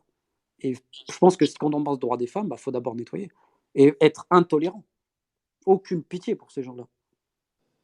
Aucune pitié. Donc, j'ai ça, si tu veux, ça, c'est les prochains dossiers qui sortent, qui sont sûrs, parce que j'ai récupéré tous les éléments. Donc maintenant, après, c'est le temps, les avocats, les droits de réponse, les machins, tu vois. Je peux pas tout sortir d'un coup. Donc, si tu veux, j'ai ça. Et pourquoi je te parle de ça? C'est que moi, je fais l'accompagnement des procédures derrière. Je suis pas obligé de le faire, mais je le fais. C'est-à-dire que j'essaye de voir avec les enquêteurs, que ce soit au niveau de la justice locale civile ou au niveau de la justice sportive internationale. Donc je fais le suivi. C'est-à-dire que souvent, c'est moi qui fais le traducteur. J'ai fait le traducteur dans un pack. Je vais te la raconter. Par exemple, pour Haïti, j'ai ramené personnellement devant la chambre d'éthique de la FIFA des gens. Et parce qu'autrement, ils ne voulaient pas parler si j'étais pas là. Et à un moment donné, ils ont posé une question. Je vais te la raconter parce que les gens, et je peux comprendre, les gens ne savent Ouais, pas ouais, vas-y, comment, vas-y, vas-y, vas-y, on comment je t'écoute. fais. Là, je vais faire un 36-15 raconte ma life, mais c'est pour montrer un peu le boulot qu'on fait derrière. Et encore une fois, je ne suis pas tout seul, on est plusieurs. Et à un moment donné, ils posent la question, mais comment vous avez tenu? Parce que je te dis, il y a quelqu'un, je ne sais pas comment il est encore en vie. Mais vraiment, on est à ce niveau-là. On a réussi à le faire sortir du pays, mais on a cru qu'il allait mourir. Ça a été vraiment Ce que je te dis est véridique, les ambassades, elles étaient fermées. Va trouver un visa. Comment tu as un visa? Visa de transit, Ouais, un autre visa. ouais. Il devait se déplacer en mobilette avec un gars en qui on avait confiance. Il était wanted dans tout le pays. Il dormait par terre. On l'a vu le cacher pendant 1 mois et demi, quelque part. Bon, on était 3. Une avocate, moi, mon pote haïtien, et une autre personne de Human Rights Watch, qui est une héroïne. Bref. Donc on est 4, si tu veux, 3 et demi, 4. Et on doit l'emmener à l'aéroport de Port-au-Prince. Sauf que là, on sait que donc Dadou, le président, il contrôle l'aéroport. Ça fait que s'il y a un gars qui le reconnaît, ça va être compliqué.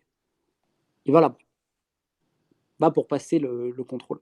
Sauf qu'avec le décalage horaire et tout, on n'en dormait pas. Là, j'appelle un pote à moi qui était au PSG. Je lui dis, s'il te plaît, j'ai besoin que tu ailles chercher quelqu'un à l'aéroport demain matin. Le mec, il me dit oui tout de suite. Donc il y a des gens bien dans ce milieu, tu vois. Et oui, c'est quelqu'un du PSG. Un ami très proche, très cher à moi. Il arrive à l'aéroport à Port-au-Prince. Et là, il y a quelqu'un qui lui dit, mais comment t'as le visa, toi, l'ambassade, elle est fermée, l'ambassade américaine. Et là, il se fait reconnaître. Mais nous, on ne le sait pas, il nous l'a raconté après. Et là, par chance, je ne sais pas si c'est une apparition divine, l'autre, il veut le retenir et tout. Là, il y a son téléphone qui sonne en mode on sait que t'es là et tout. Et la personne à côté, elle dit c'est bon, laisse-le passer, il a son visa, qu'est-ce que tu vas l'emmerder? Et donc, il peut embarquer. Donc, il part, escale aux États-Unis, 24 heures, il dort par terre à l'aéroport. Et ensuite, il arrive chez nous. Là, il a été logé par des gens, dont quelqu'un de Twitter, que je remercie, qui m'a suivi, qui avait répondu à un de mes appels, qui l'a hébergé pendant plus de 3 mois, d'autres amis qui m'ont aidé, des gens remarquables. Et donc, cette personne pour qui j'ai un respect infini, qui est un ami cher, un héros, donc il passe devant le truc FIFA. Et là, il m'a fait Ouais. chialer, ce con, parce que je te cache pas que voilà, j'ai eu des moments forts. Et ils lui sortent comment vous avez survécu. Et là, en plus, il a une petite voix. Il dit c'est grâce à ce monsieur en parlant de moi. Et il m'a fait chialer comme une merde. Enfin, j'ai chialé, j'ai pas montré si tu veux, mais j'avais des larmes, j'avais 2-3 larmes, parce que c'est la première fois de ma vie où là j'ai vu un truc de film pour te dire que l'ambassade elle était fermée, qu'il y avait quelqu'un qui l'a ouvert par la porte de derrière avec un mot de passe qu'il fallait dire, c'était ça. Comment tu lui faisais passer l'argent, mais c'était un truc de fou. Donc quand tu as vécu ces émotions-là, Hum. tu sais pourquoi tu te bats. Tu sais pourquoi tu te bats et tu sais pourquoi tu continues à te battre. Et ça, c'est tout le boulot qu'il y a derrière. Et l'une de mes erreurs, parce que j'aime pas, tu vois, là, je te le raconte, j'aime pas me mettre en avant. J'aime pas. Moi, je mets le travail en avant. Et pourquoi aussi je veux arrêter? C'est parce que là, je sens maintenant que les gens, ils sont plus intéressés par moi que par mon travail. Et à partir de ce moment-là, j'ai toujours dit que j'arrêterais. Parce qu'on s'en fout de moi, c'est le travail qui compte. Je veux pas qu'on parle de moi, je veux qu'on parle de mon travail. Et, et quand tu as vécu ça, les gens, ils peuvent pas imaginer, etc. C'est pour ça, des fois, je sais que ça touche ma mère, alors, tout ce que je fais. Et des fois, il y a des gens qui vont me dire, ah, il dit ci, il est ça. Donc, je m'en tape, parce qu'ils savent pas comment je suis. Ça fait que ma mère, ce qui m'emmerde. Euh, et quand on a vécu tout ça, quand on sait et tout, les gens n'imaginent même pas ce que c'est. Mais encore une fois, normalement, il y a des associations qui sont pour ça. Là, je vais t'en allumer une, Terre des Hommes. Terre des Hommes, c'est une association qui travaille avec la FIBA et la FIFA. Je vais te raconter ce qu'ils ont fait pour te montrer à quel point on vit dans un monde d'ordures. Terre des Hommes, au Mali, ils étaient en charge des procédures légales, d'accompagnement légal et tout. Ils n'ont jamais accompagné les filles, et il y avait une des filles qui devait être amenée devant le juge, tu vois, pour témoigner. Donc elle arrive, etc., elle attend au rendez-vous. Non seulement ils sont jamais venus la chercher, ils l'ont oublié, mais ils ne sont même pas excusés. C'est des gens qui prennent des dizaines de milliers d'euros, tu vois, pour rien faire, pour couvrir quelque part. Donc tu as affaire à toutes ces organisations qu'on qualifiera de suspectes, qui soi-disant te disent le bien et tout. Et c'est quand tu vois ça, en fait, qu'un criminel soit un criminel, ça ne me choque pas. Moi, ce qui me choque, c'est quand les gens censés faire le bien se comportent comme des criminels. Et malheureusement, j'en ai vu beaucoup dans ce milieu-là. Et en fait, je comprends les gens, ils n'ont pas forcément idée de tout ce milieu-là, ce qui est normal. Et je ne le montre pas, je ne veux pas trop en parler non plus. Mais un jour, on a prévu avec certaines personnes avec qui je bosse, parce que pareil, les gens m'accusent de bosser avec des gens. Bah, moi, je bosse avec des gens comme Human Rights Watch, oui. Mais une personne à Human Rights Watch, c'est Minky Warden, qui est. Minky, pour moi, c'est incroyable. C'est une des personnes les plus remarquables que j'ai vues de ma vie, tu vois. Et là, je te donne un autre exemple. Donc, moi, j'ai un procès, là, le 15, qui va ouvrir, contre le D'accord. président de la Fédé haïtienne. Tu crois sincèrement qu'il y a un seul avocat français, ou une nation française, de défense, etc., qui me dit ah, Romain, on veut t'aider? Tu crois que c'est normal que ce soit des Américains qui viennent m'aider? Tu Non, crois que c'est. c'est normal? Tu vois.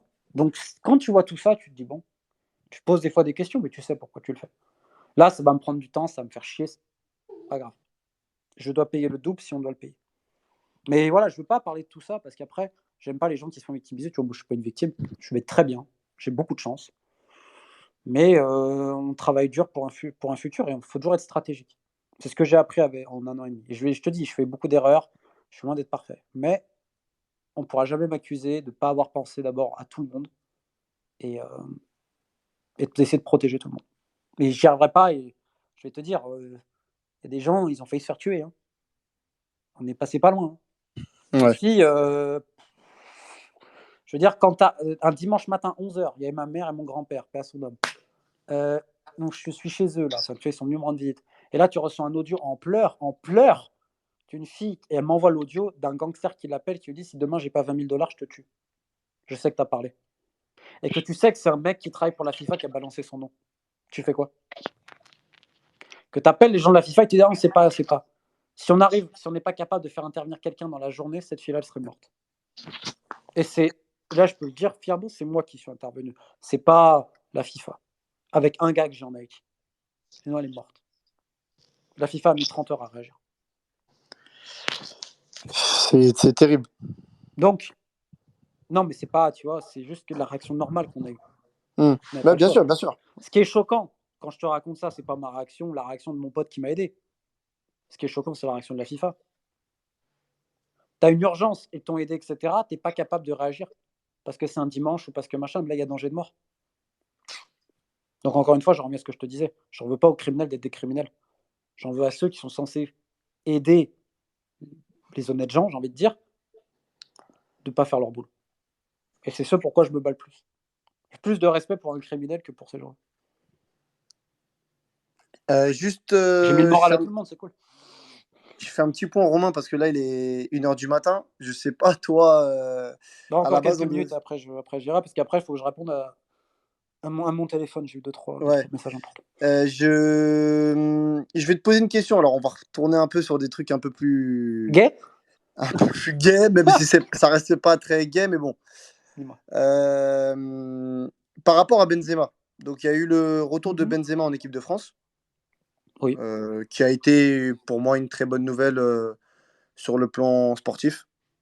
Mhm. Je pense pour énormément de personnes aussi. Et il y a eu une polémique qui, qui est sortie du coup après l'Euro, hein, qui dit que voilà, Benzema a été notamment convoqué pour un peu Oui, c'est vrai. servir de bouc émissaire. Non, enfin, si tu veux, pour dire, c'est une consigne présidentielle. Déjà, D'accord. Macron est intervenu. Je sais pas, j'ai pas tous les détails, mais il est intervenu. Donc toi, tu affirmes que Macron est intervenu Oui. Mais sur le retour de Benzema. je sais pas à quoi exactement. Mais oui. J'ai pas tous les détails, mais oui, il est intervenu. D'accord. Écoute, il y a des gens à la Fédé, si ça se passait mal, oui, ils l'auraient mis dessus. Ouais. Ils en ont parlé. Ouais. Mais c'est pas étonnant. Enfin, moi, je trouve pas ça choquant. Mais encore une fois, là, c'est moi qui dis une connerie. Parce que j'oublie que les gens, ils n'ont pas forcément affaire à ces gens-là. En fait. C'est pour ça, des fois, il y a des choses qui, moi, me paraissent tellement évidentes. Et ça, je m'excuse aussi, des fois. Parce que j'oublie le décalage. Donc, mais il y a des gens, oui, mais c'est pas étonnant. De toute façon, la Fédé, je trouve toujours un bouc émissaire. D'ailleurs, je vais te faire une dernière parenthèse sur la Fédé. Mais bon, Le Graët, on en pense ce qu'on veut. Je pense que je l'ai démoli suffisamment. Mais aujourd'hui, faire porter le chapeau à Le Graët alors qu'il décide de rien, qu'il a un état de santé très précaire, il faudra demander des comptes à la directrice générale, Madame Ardouin. C'est pas Le Ouais. Graët aujourd'hui qui fait tourner la Fédé. Le Graët, c'est un vieux monsieur qui sait plus trop ce qu'il dit. Qu'il envoie la fosse au lion, sciemment, pour pas avoir la pression sur elle. C'est vrai que sa communication, elle est, à chaque fois qu'il parle, c'est Honnêtement, très si t'es compliqué. directeur général de la Fédé, tu le vois. Tu vois que le mec, et je peux te dire qu'il y a même des actions au quotidien où le mec, il est voilà, c'est peut-être l'âge, peut-être le maladie, j'en sais rien. Mais aujourd'hui, il n'est pas capable tout seul de faire certaines choses. Donc, ce vieux monsieur, qu'aujourd'hui, il a vraiment le syndrome du vieux monsieur, tu vois, qui voilà, tu le laisses se couler tout seul ou tu lui fais comprendre, voilà. Mais est-ce que ça arrange pas certaines personnes que tout revienne sur le Graët et qui derrière peuvent faire leur petite combine? Et tu vois, je disais souvent le Graët et tout ça, mais en fait, dans la fédération française, tu trouves toujours quelqu'un qui est plus pervers. Il y a un éditeur très important qui m'a contacté pour faire le livre noir de la Fédé. Et j'ai refusé parce que ces gens-là sont tellement médiocres, m'inspirent tellement du vomi que j'ai pas envie de. Parce que quand j'écris, voilà, je mets mon cœur. Je mets vraiment mon cœur. Je peux pas. Tellement c'est des gens médiocres. Et là, tu as l'exemple même avec le Gret, qui ne sait plus ce qu'il dit, qui a des problèmes de santé. Il devrait d'abord penser à ça. Et les gens le mettent dans la fosse au lieu. Sciemment. Après que le Gret ait trahi ses potes pour Florence Ardon. C'est pas magnifique? Ça se demandait comment Florence Ardon a le joker magique à chaque fois. Comprenne qui pourra. Bon, Romain, ça devait durer 1 heure, ça dure 2 heures. Bah, tu me connais. Ah oui, je te connais, oui. D'ailleurs, il y a des amis à moi avant qui me demandaient, ouais, c'est quoi la thématique? Je dis, mais attends. Il n'y a pas de thématique y a pas de Non, thématique avec Romain. Ça non parle ça parle de tout. freestyle. En tout cas, gros respect pour ce que tu fais, Romain. Merci. Je crois que j'ai peut-être une centaine de messages qui disent voilà, que heureusement que tu es là, super Mais space. encore une fois, quand tu as le pouvoir de faire quelque chose, c'est pas exceptionnel. Et encore une fois, je suis pas tout seul. Tu vois, tu as des gens comme Human Rights Watch, tu as des gens magnifiques à la FIS Pro. Parce que les gens peuvent peut-être pas aussi s'imaginer, je comprends, mais je travaille et des fois, je collabore avec des gens de ces instances, tu vois, sur certains dossiers et tout, on essaie d'avancer ensemble. Et même si des fois, je suis dur publiquement en privé, parce que malheureusement, tu en as des gens, s'ils n'ont pas peur de toi, ils te respectent pas, ils te chient à la gueule. Donc, bah, des fois, tu n'as pas le choix. Mais encore une fois, je suis pas tout seul. Il y a des gens, tu vois, sur Haïti, on est 3, sur le Mali, on est 2. Je suis jamais tout seul. La prochaine enquête, on est 2. Voilà. C'est toujours un travail de groupe. Et il y a tous ceux qui je ne peux pas citer parce que leur vie serait mise en danger. C'est eux qu'il faut remercier et dire bravo. Vraiment, Mais j'insiste. Le travail est plus important que la personne. Je fais très attention à ça. Et je te dis, c'est ça qui me poussera à arrêter très rapidement. Parce que je sens que les gens s'intéressent trop à moi et je veux pas. Je veux qu'ils s'intéressent à mon travail, pas à moi. d'accord. Mais après, c'est un travail de groupe. Mais Oui. pourquoi tu es le seul, du coup, à faire des vidéos Parce que mes vidéos, des fois, il y a des trucs. Et, bah tiens, je vais te dire un truc. Des fois, les gens me disent ouais, mais pourquoi tu vas pas au bout? Pourquoi tu fais des sous-entendus? Parce que c'est pas destiné au grand public. Mes vidéos, elles sont destinées aux gens du milieu. Pour que derrière, les mecs en question me contactent. Des fois, je vais leur lancer des pistes comme ça. Pourquoi des fois Pourquoi j'ai autant appuyé sur la Fédé française à un moment donné, d'après toi? C'était pour réveiller des gens? C'était pas pour publier pour publier? J'avais un but? Parce que ça a déjà fait ses preuves, cette tactique-là. Mes vidéos YouTube, c'est pas pour le grand public. C'est pour aller au bout de mes dossiers. Ouais. Comment tu crois que j'ai réussi à finir à Haïti et tout? À un moment donné, j'ai dû incarner le truc. Et j'ai dû montrer que ces gens-là pouvaient me faire confiance. Donc, il fallait que j'attaque fort. C'est comme ça. Il y a beaucoup de vidéos, elles ne sont pas faites pour le grand public. Elles sont faites pour les gens du foot, pour que je récupère suffisamment d'éléments dans des dossiers importants. Et des fois, ça ne marche pas. Je pensais que sur Nantes, ça allait marcher. J'ai besoin d'un truc, une personne A. Ah, j'ai mis un sous-entendu quand j'avais fait la vidéo. J'ai dit, c'est bon, lui. J'ai un peu brossé dans le sens du poil. J'ai flingué un mec qui l'aimait pas, qui d'ailleurs méritait. J'ai dit, bon, ouais. Des fois, tu foires. Hein. Valenciennes, pareil. Je pensais que j'ai pas obtenu ce que je voulais. Foiré. Fait des françaises, je pensais obtenir ce que je voulais, j'ai pas obtenu. Pour le moment, enfin, j'ai pas obtenu. Si, j'ai obtenu, mais j'ai besoin de plus. Mais j'ai enclenché des trucs en sous-marin. Donc on verra.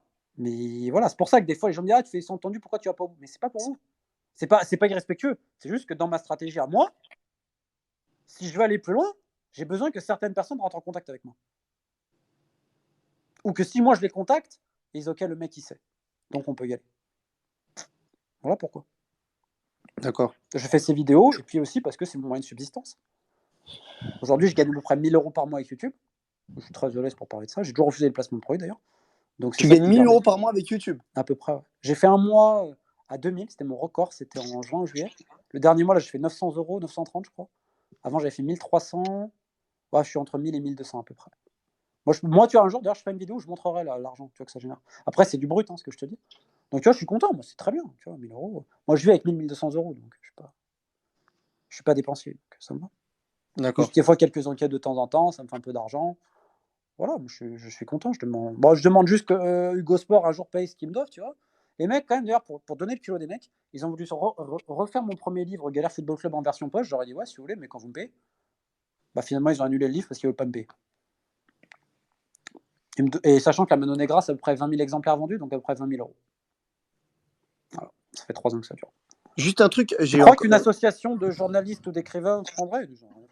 Je ne peux pas réclamer de l'aide, hein, mais c'est juste pour dire, tu vois, le deux poids, deux mesures. Des fois, j'entends certains dire, oh là là, bah va quand tu es privé de 80% de tes revenus. Et là, j'aurais pu, si tu veux que je te dise, si j'avais été une vipère, je me serais fait victimiser, j'aurais mis sur tous les toits, machin. Et en plus, j'aurais pu le faire sur les toits, mais ça m'intéresse pas. Je déteste les gens, et je lance ce message-là, faites très attention aux gens qui se victimisent et qui se disent victimes de complots, etc. C'est la meilleure manière pour gratter de l'argent à des gens. Faites très attention.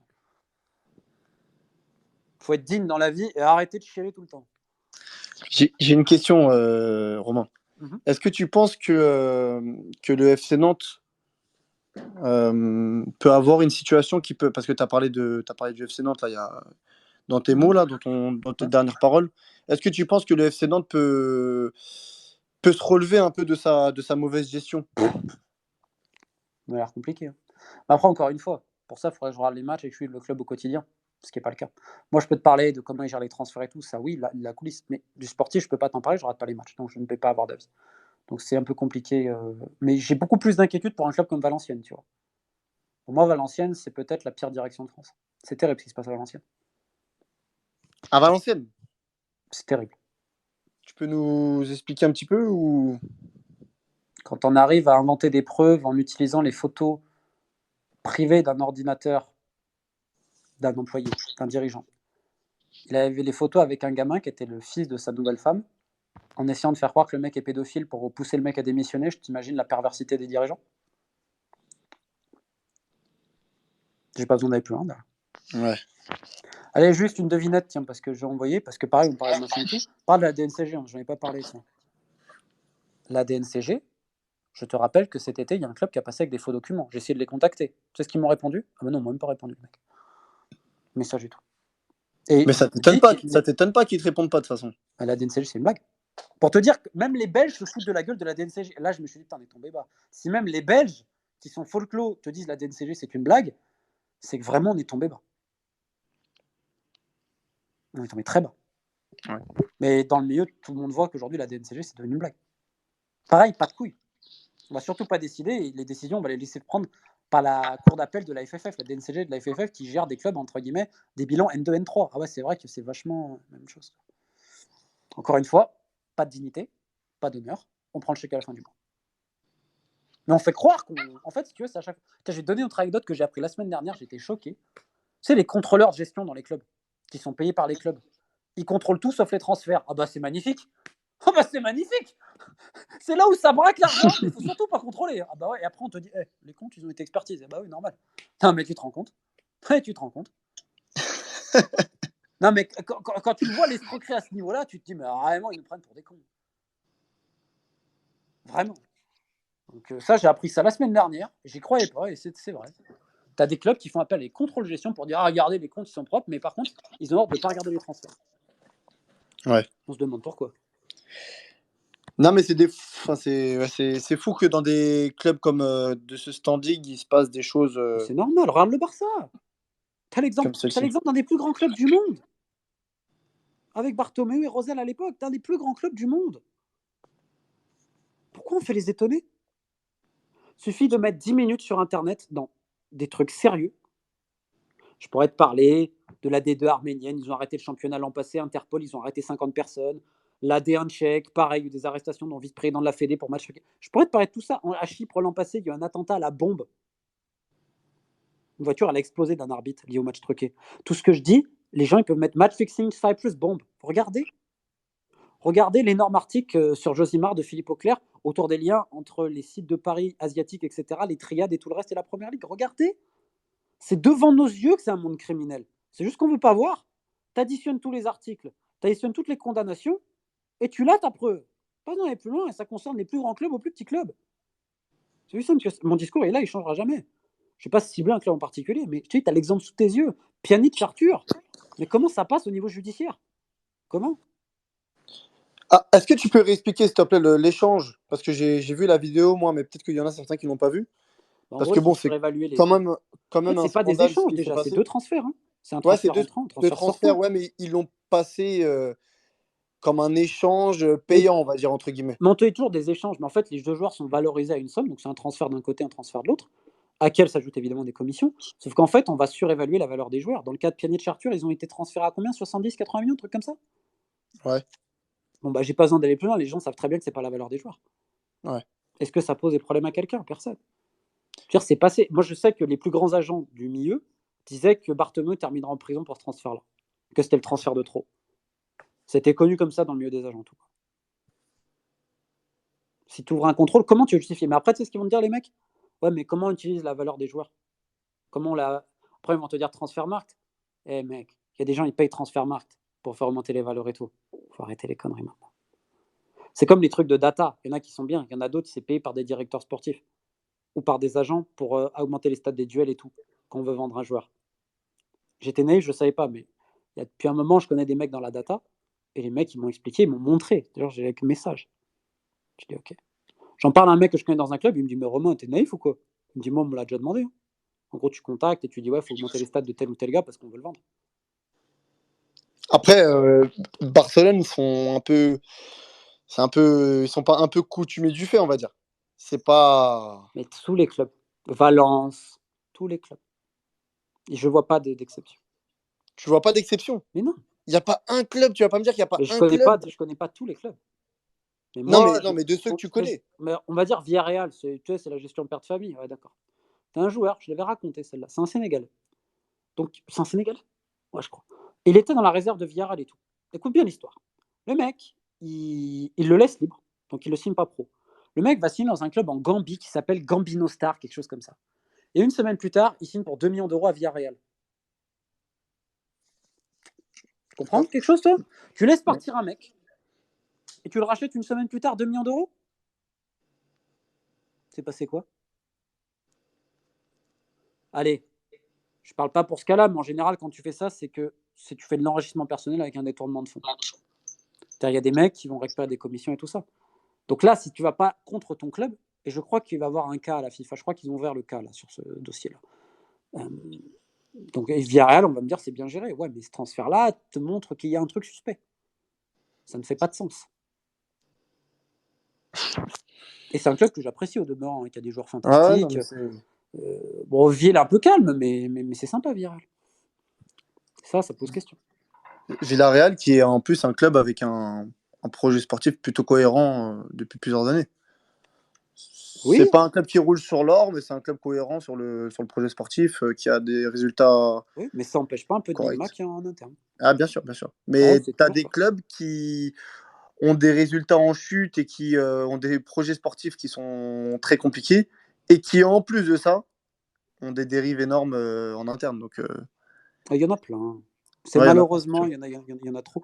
Et c'est dommage parce qu'encore une fois, tu as plein de gens bien à l'intérieur des clubs aussi. Mais est-ce qu'on les laisse vraiment s'exprimer? Avant de te quitter, Romain, je vais juste revenir sur l'Olympique de Marseille parce que j'ai oublié une question tout à l'heure qui me revient. Je sais que toi, t'aimes bien les profils comme Bielsa, Sampaoli. Sampaoli, je connais pas assez pour en parler, mais Bielsa, oui, c'est à méconnaître. C'est D'accord. pour ça que j'aime bien. D'accord. Qu'est-ce que tu penses de Longoria, toi? Est-ce que tu as des échos par rapport à lui et qu'est-ce que tu en penses, toi, personnellement? Travailleur, micmac. Voilà. Micmac. Bah oui. Bah, comment t'expliques que Micmac, son pote Longoria. Bottas, c'est pas l'agent de Sampaoli, il se retrouve sur le deal? Comment t'expliques? C'est tout. Pas besoin d'aller plus Ah, loin. mais alors là, attention, ça. Attends, parce que c'est intéressant ce que tu dis. Bah, tu regardes, hein, tu vas sur le site, c'est pas très compliqué. Son pote Eugenio Bottas, là, qui est son grand ami, l'agent espagnol. Comment tu m'expliques qu'il est sur le deal de Sampaoli, de tous les mecs du staff de Sampaoli? Sampaoli, c'était pratique, il n'avait pas d'agent. Voilà. Moi, je sais pas, je trouve qu'il y a des mandats bizarres à l'OM quand même. Mais c'est peut-être pas Longoria qui les met. Hein. Tu vois, le directeur juridique de l'OM, j'irais pas trop fouiller de trop près ses potes. Hein. Notamment Jérémy Bouy, son grand pote de Génération Identitaire. T'as un mec à l'OM qui récupère les mandats, qui dit fièrement, il parle de pieuvre islamiste à propos du sport, et là, le mec qui récupère un jeune joueur africain musulman de l'OM, je trouve ça exceptionnel. C'est-à-dire, je suis identitaire, mais pas trop quand même, tu vois. Je le fais à moitié. C'est-à-dire, je le fais en public sur Boulevard Voltaire, je crois que c'est ça. Ouais. Mais derrière, bon, si je peux récupérer un billet, d'un coup, je suis plus identitaire. Ah merde. Il y en a plein des gens comme ça. Bah lui, il y a un mec qui le met quand même. Il y a un mec qui met ce gars-là. C'est pas Longoria. Qui le met dans les deals à l'OM? Parce qu'en gros, c'est le mec qui a la licence FFF. Et tu sais très bien que si tu as un agent étranger, tu as besoin d'un mec qui a la licence FFF pour faire le deal. Donc tu le vois sur Mitroglou, tu le vois sur Benedetto, etc. Ce qui est normal, c'est la loi. Sauf que là, c'est l'OM qui met ce gars-là. Donc il y a un gars, c'est un pote à lui. De là à dire qu'il est très avec le directeur juridique, mais je trouve ça marrant, c'est que derrière, le mec qui récupère les mandats, là maintenant, il s'attaque à un jeune joueur africain musulman. Et quand tu vois les propos qu'il a sur les musulmans, je trouve ça très drôle. C'est comme Fred Guerra, tu vois, c'est pareil. C'est très drôle. Continue, pas de problème. Comme dirait Fredo, hein, sans moi, ton fils, il serait au FC Bamako. Voilà. Vous n'êtes bon qu'à trahir. Et les joueurs sont au courant de ça, hein, ils disent rien. Ils continuent à baisser les yeux parce qu'ils prennent leur argent. Bon, tu veux que je te dise quoi? Je reviens à ce que je t'ai dit depuis le début, un métier de prostituée. Quoique j'ai plus de respect pour les prostituées parce qu'elles font pas ça de gré. J'ai beaucoup plus de respect, mais j'ai beaucoup plus de respect pour les prostituées que pour les joueurs de foot. On va pas me comparer sur la dignité humaine, elles en ont bien, bien plus. Souvent, elles sont victimes. Eux, c'est consciemment qu'ils le font. Ils se vendent aux plus offrants, ils n'ont rien à foutre. La vérité, 80% des joueurs. Et je te le dis sans problème. Et les familles, c'est pareil. La même chose. Mais Longoria, ça reste quand même mieux que Jacques-Henri Hérault, quand même. Bah, tu peux pas. Mais Jacques-Henri Hérault, il est toujours à l'OM. Hein.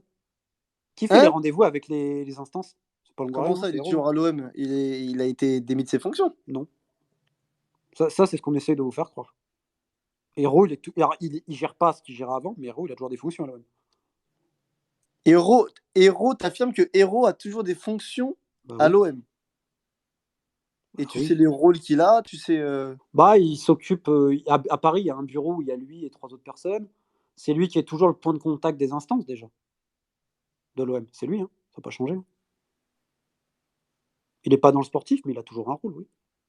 Je sais pas exactement ce qu'il fait, mais il a toujours un rôle. Oui. Incroyable. Incroyable. Non, mais tu vois, qui fait les rendez-vous avec les instances? C'est Jacques-Henri. Hein. Sauf que les mecs sont malins, ils vont pas te le mettre en première ligne maintenant. Longoria communique super bien et tout, les gens sont contents, ils ont l'impression qu'Hérault il est plus là, mais Hérault il est toujours là. Attends, mais c'est incroyable ce que tu racontes là.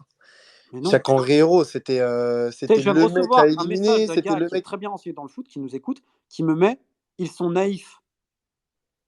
Qui est au conseil d'administration de la Ligue qui représente l'OM? C'est Longoria ou c'est Hérault? Ah bah c'est Jacques-Henri. Hein. Donc arrêtez de dire qu'il n'est pas là. Il est représentant de l'OM au conseil d'administration de la Ligue. Pas besoin d'aller plus loin. Encore une fois, c'est pas un scoop ce que je te dis. Hein. Je vais te chercher un petit peu, tu vois. Il n'y a pas de scoop dans ce que je viens de dire, je pense. Tous les suiveurs de l'OM doivent le savoir, je pense. Ne suivant pas ce qui se passe au quotidien, je ne peux pas en parler, mais je pense qu'il y en a beaucoup qui en ont parlé. Ouais. Ok, Romain. Bon, Romain, il est 1h15. Bah écoute. Ça fait 2h15. Ça devait durer, comme j'ai dit, ça devait durer 45 minutes, 1 heure, comme on avait convenu. Non, mais écoute, j'avais du temps, donc pas de souci. Toi, du coup, là, alors, tes enquêtes, là, tu es sur Haïti. Haïti, on va sortir d'autres noms dans 10 jours, je pense, parce que l'un de mes amis, enfin, qui fait l'enquête, va se marier, donc il va se marier ce week-end, donc on va attendre un peu ça. Là, il y a le rapport d'enquête de la FIBA sur les abus sexuels au Mali, donc on attend, qui vont peut-être suspendre le président du basket international quand même, ce qui est quand même costaud. Ouais, le prochain dossier, c'est fin de semaine, début de semaine, sur une autre fédération de basket. Donc là, on parle d'avortement sur mineurs d'un des pontes du basket de ce pays-là, pendant 25 ans, qui est aussi dans les écoles, évidemment sur mineurs, sinon c'est pas drôle, qui fournissait des gamines aussi, un des dirigeants. Il y a quoi d'autre? D'ailleurs, j'ai un cas en Asie, comme je t'avais dit, en Amérique centrale. J'ai toujours la Fédé française que je travaille en sous-marin un peu, tu vois, en continu.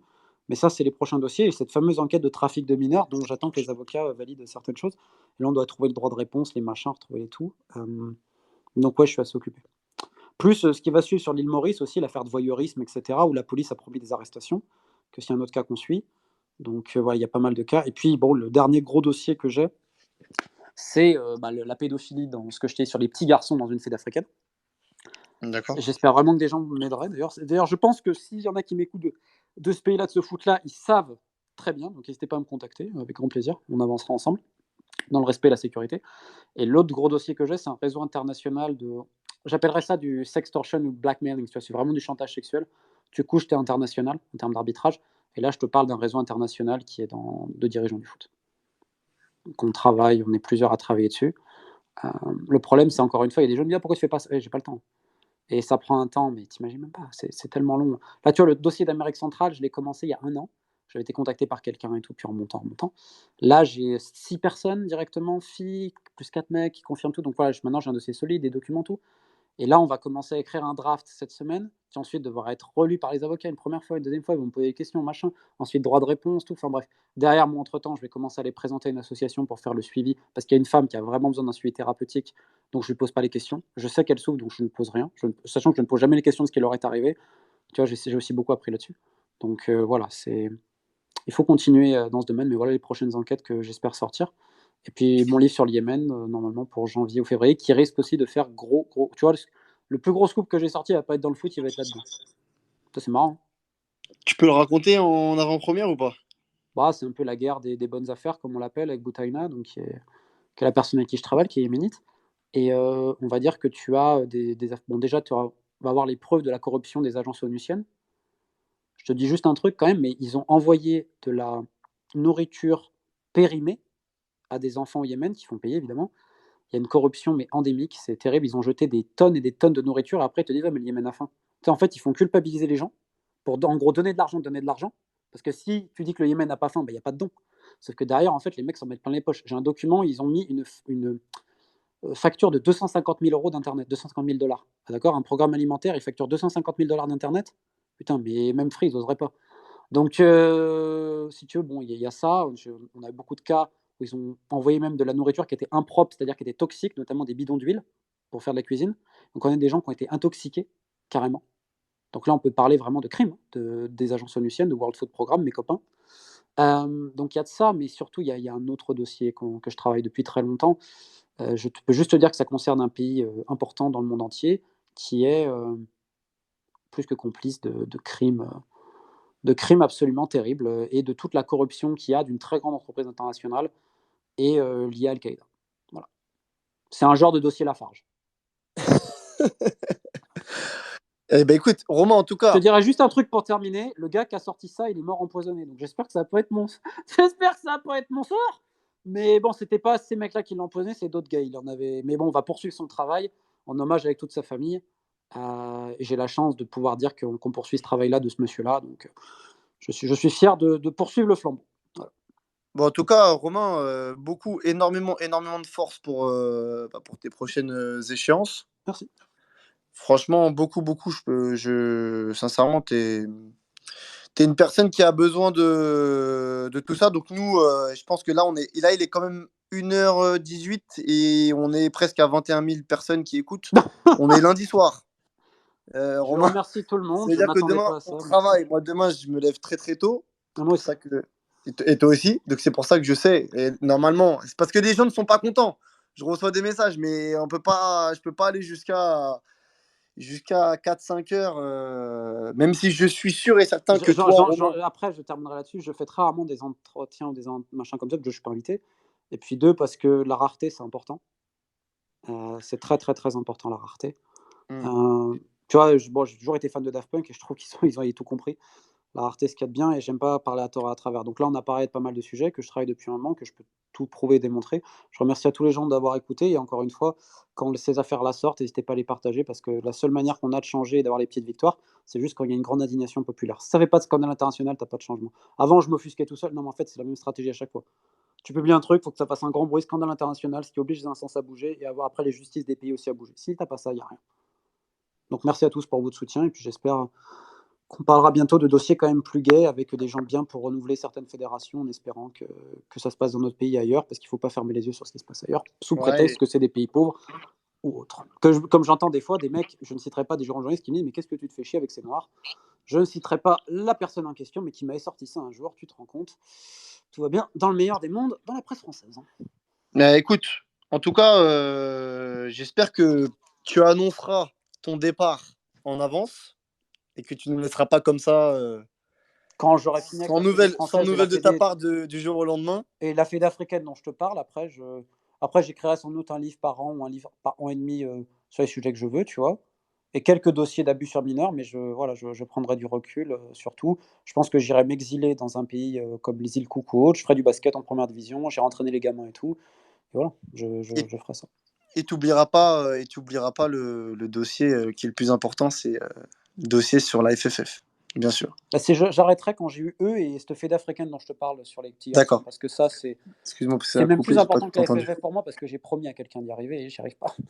J'y arrive pas. D'accord. Mais on va y Ouais, arriver. bah, ça veut dire qu'on t'a encore pendant un petit moment quand même. Non, non, Non? non, parce que je veux devenir fou. Et je te dis, les gens aujourd'hui, j'ai pas envie, là, c'est en train de me dépasser. Déjà, ça m'a dépassé. Je vais dire pourquoi ça m'a dépassé, tiens, je vais terminer. Quand j'ai Juan Branco qui me contacte pour essayer de médiatiser un truc et faire son beurre dessus, là, je me dis non, il y a un problème. Donc à un moment donné, il faut avoir l'humilité de dire ça me dépasse, j'ai pas le niveau. Et il y a des gens opportunistes qui essayent de récupérer certains trucs. Moi, je veux surtout pas ça. Je veux surtout pas que mon travail soit récupéré par X ou Y. Moi, des gens me récupèrent pas, mais mon travail encore moins. Donc et je vais te dire, c'est l'une des décisions qui va me faire arrêter, c'est ce mec-là, qui n'en a rien à foutre de ce que je fais, qui me connaît pas, qui a vu que les tweets à l'époque et la vidéo sur FF, ça avait fait du bruit. Ouais, moi, je veux faire un cas, etc. Le mec, il le fait pourquoi? Il le fait pour se faire mousser. Moi, ça m'intéresse pas ces gens-là. Et j'ai peur d'être récupéré par ce type de personnes-là. Et je veux, enfin, pas moi, tu vois, mais qu'ils essayent de récupérer mon travail pour X ou Y. Et je veux surtout pas. Je veux surtout pas être politisé. Je veux surtout pas. Ce que je pense, ça ne concerne que moi. Les gens s'en foutent. On s'en fout de moi. Et je veux pas ce genre de truc-là. Je suis pas fait pour ça. Donc non, ce sera bientôt. Et j'espère le plus vite possible. J'espère le plus vite possible. Ok, Romain. Bah, nous, on n'espère pas en tout cas. Nous, on n'espère Merci. pas. On espère que tu seras là encore un bon moment parce que je pense que le football a besoin de personnes comme toi. Parce que nous, le peuple qui regardons le football, qui aimons le football, bah forcément, toutes ces dérives-là, Non, mais on ne potentiellement, je sait siégerai pas. dans un truc, si tu veux. Enfin, on m'a déjà proposé de faire partie d'une commission contre les abus dans le sport, mais le truc, il est verrouillé jusqu'à la moelle. Donc, si tu veux, j'ai balancé le truc, donc je pense pas que je vais être pris. Mais il y avait des gens importants au milieu du sport qui voulaient que je fasse. Dans la logique, c'est moi qui devrais être dans un panel, oui. Dans un panel d'investigation sur ce genre de choses. Moi, il n'y a pas de problème. J'ai même proposé des missions. Pour moi, il n'y a pas de problème. Bon, visiblement, ça intéresse pas tout le monde de voir les trucs, mais à un moment donné, ça va peut-être le faire. Donc peut-être qu'un jour je ferai ça, mais je continuerai pas à faire tout ça, à prendre autant de temps, parce que je te dis, j'ai pas de vie, hein.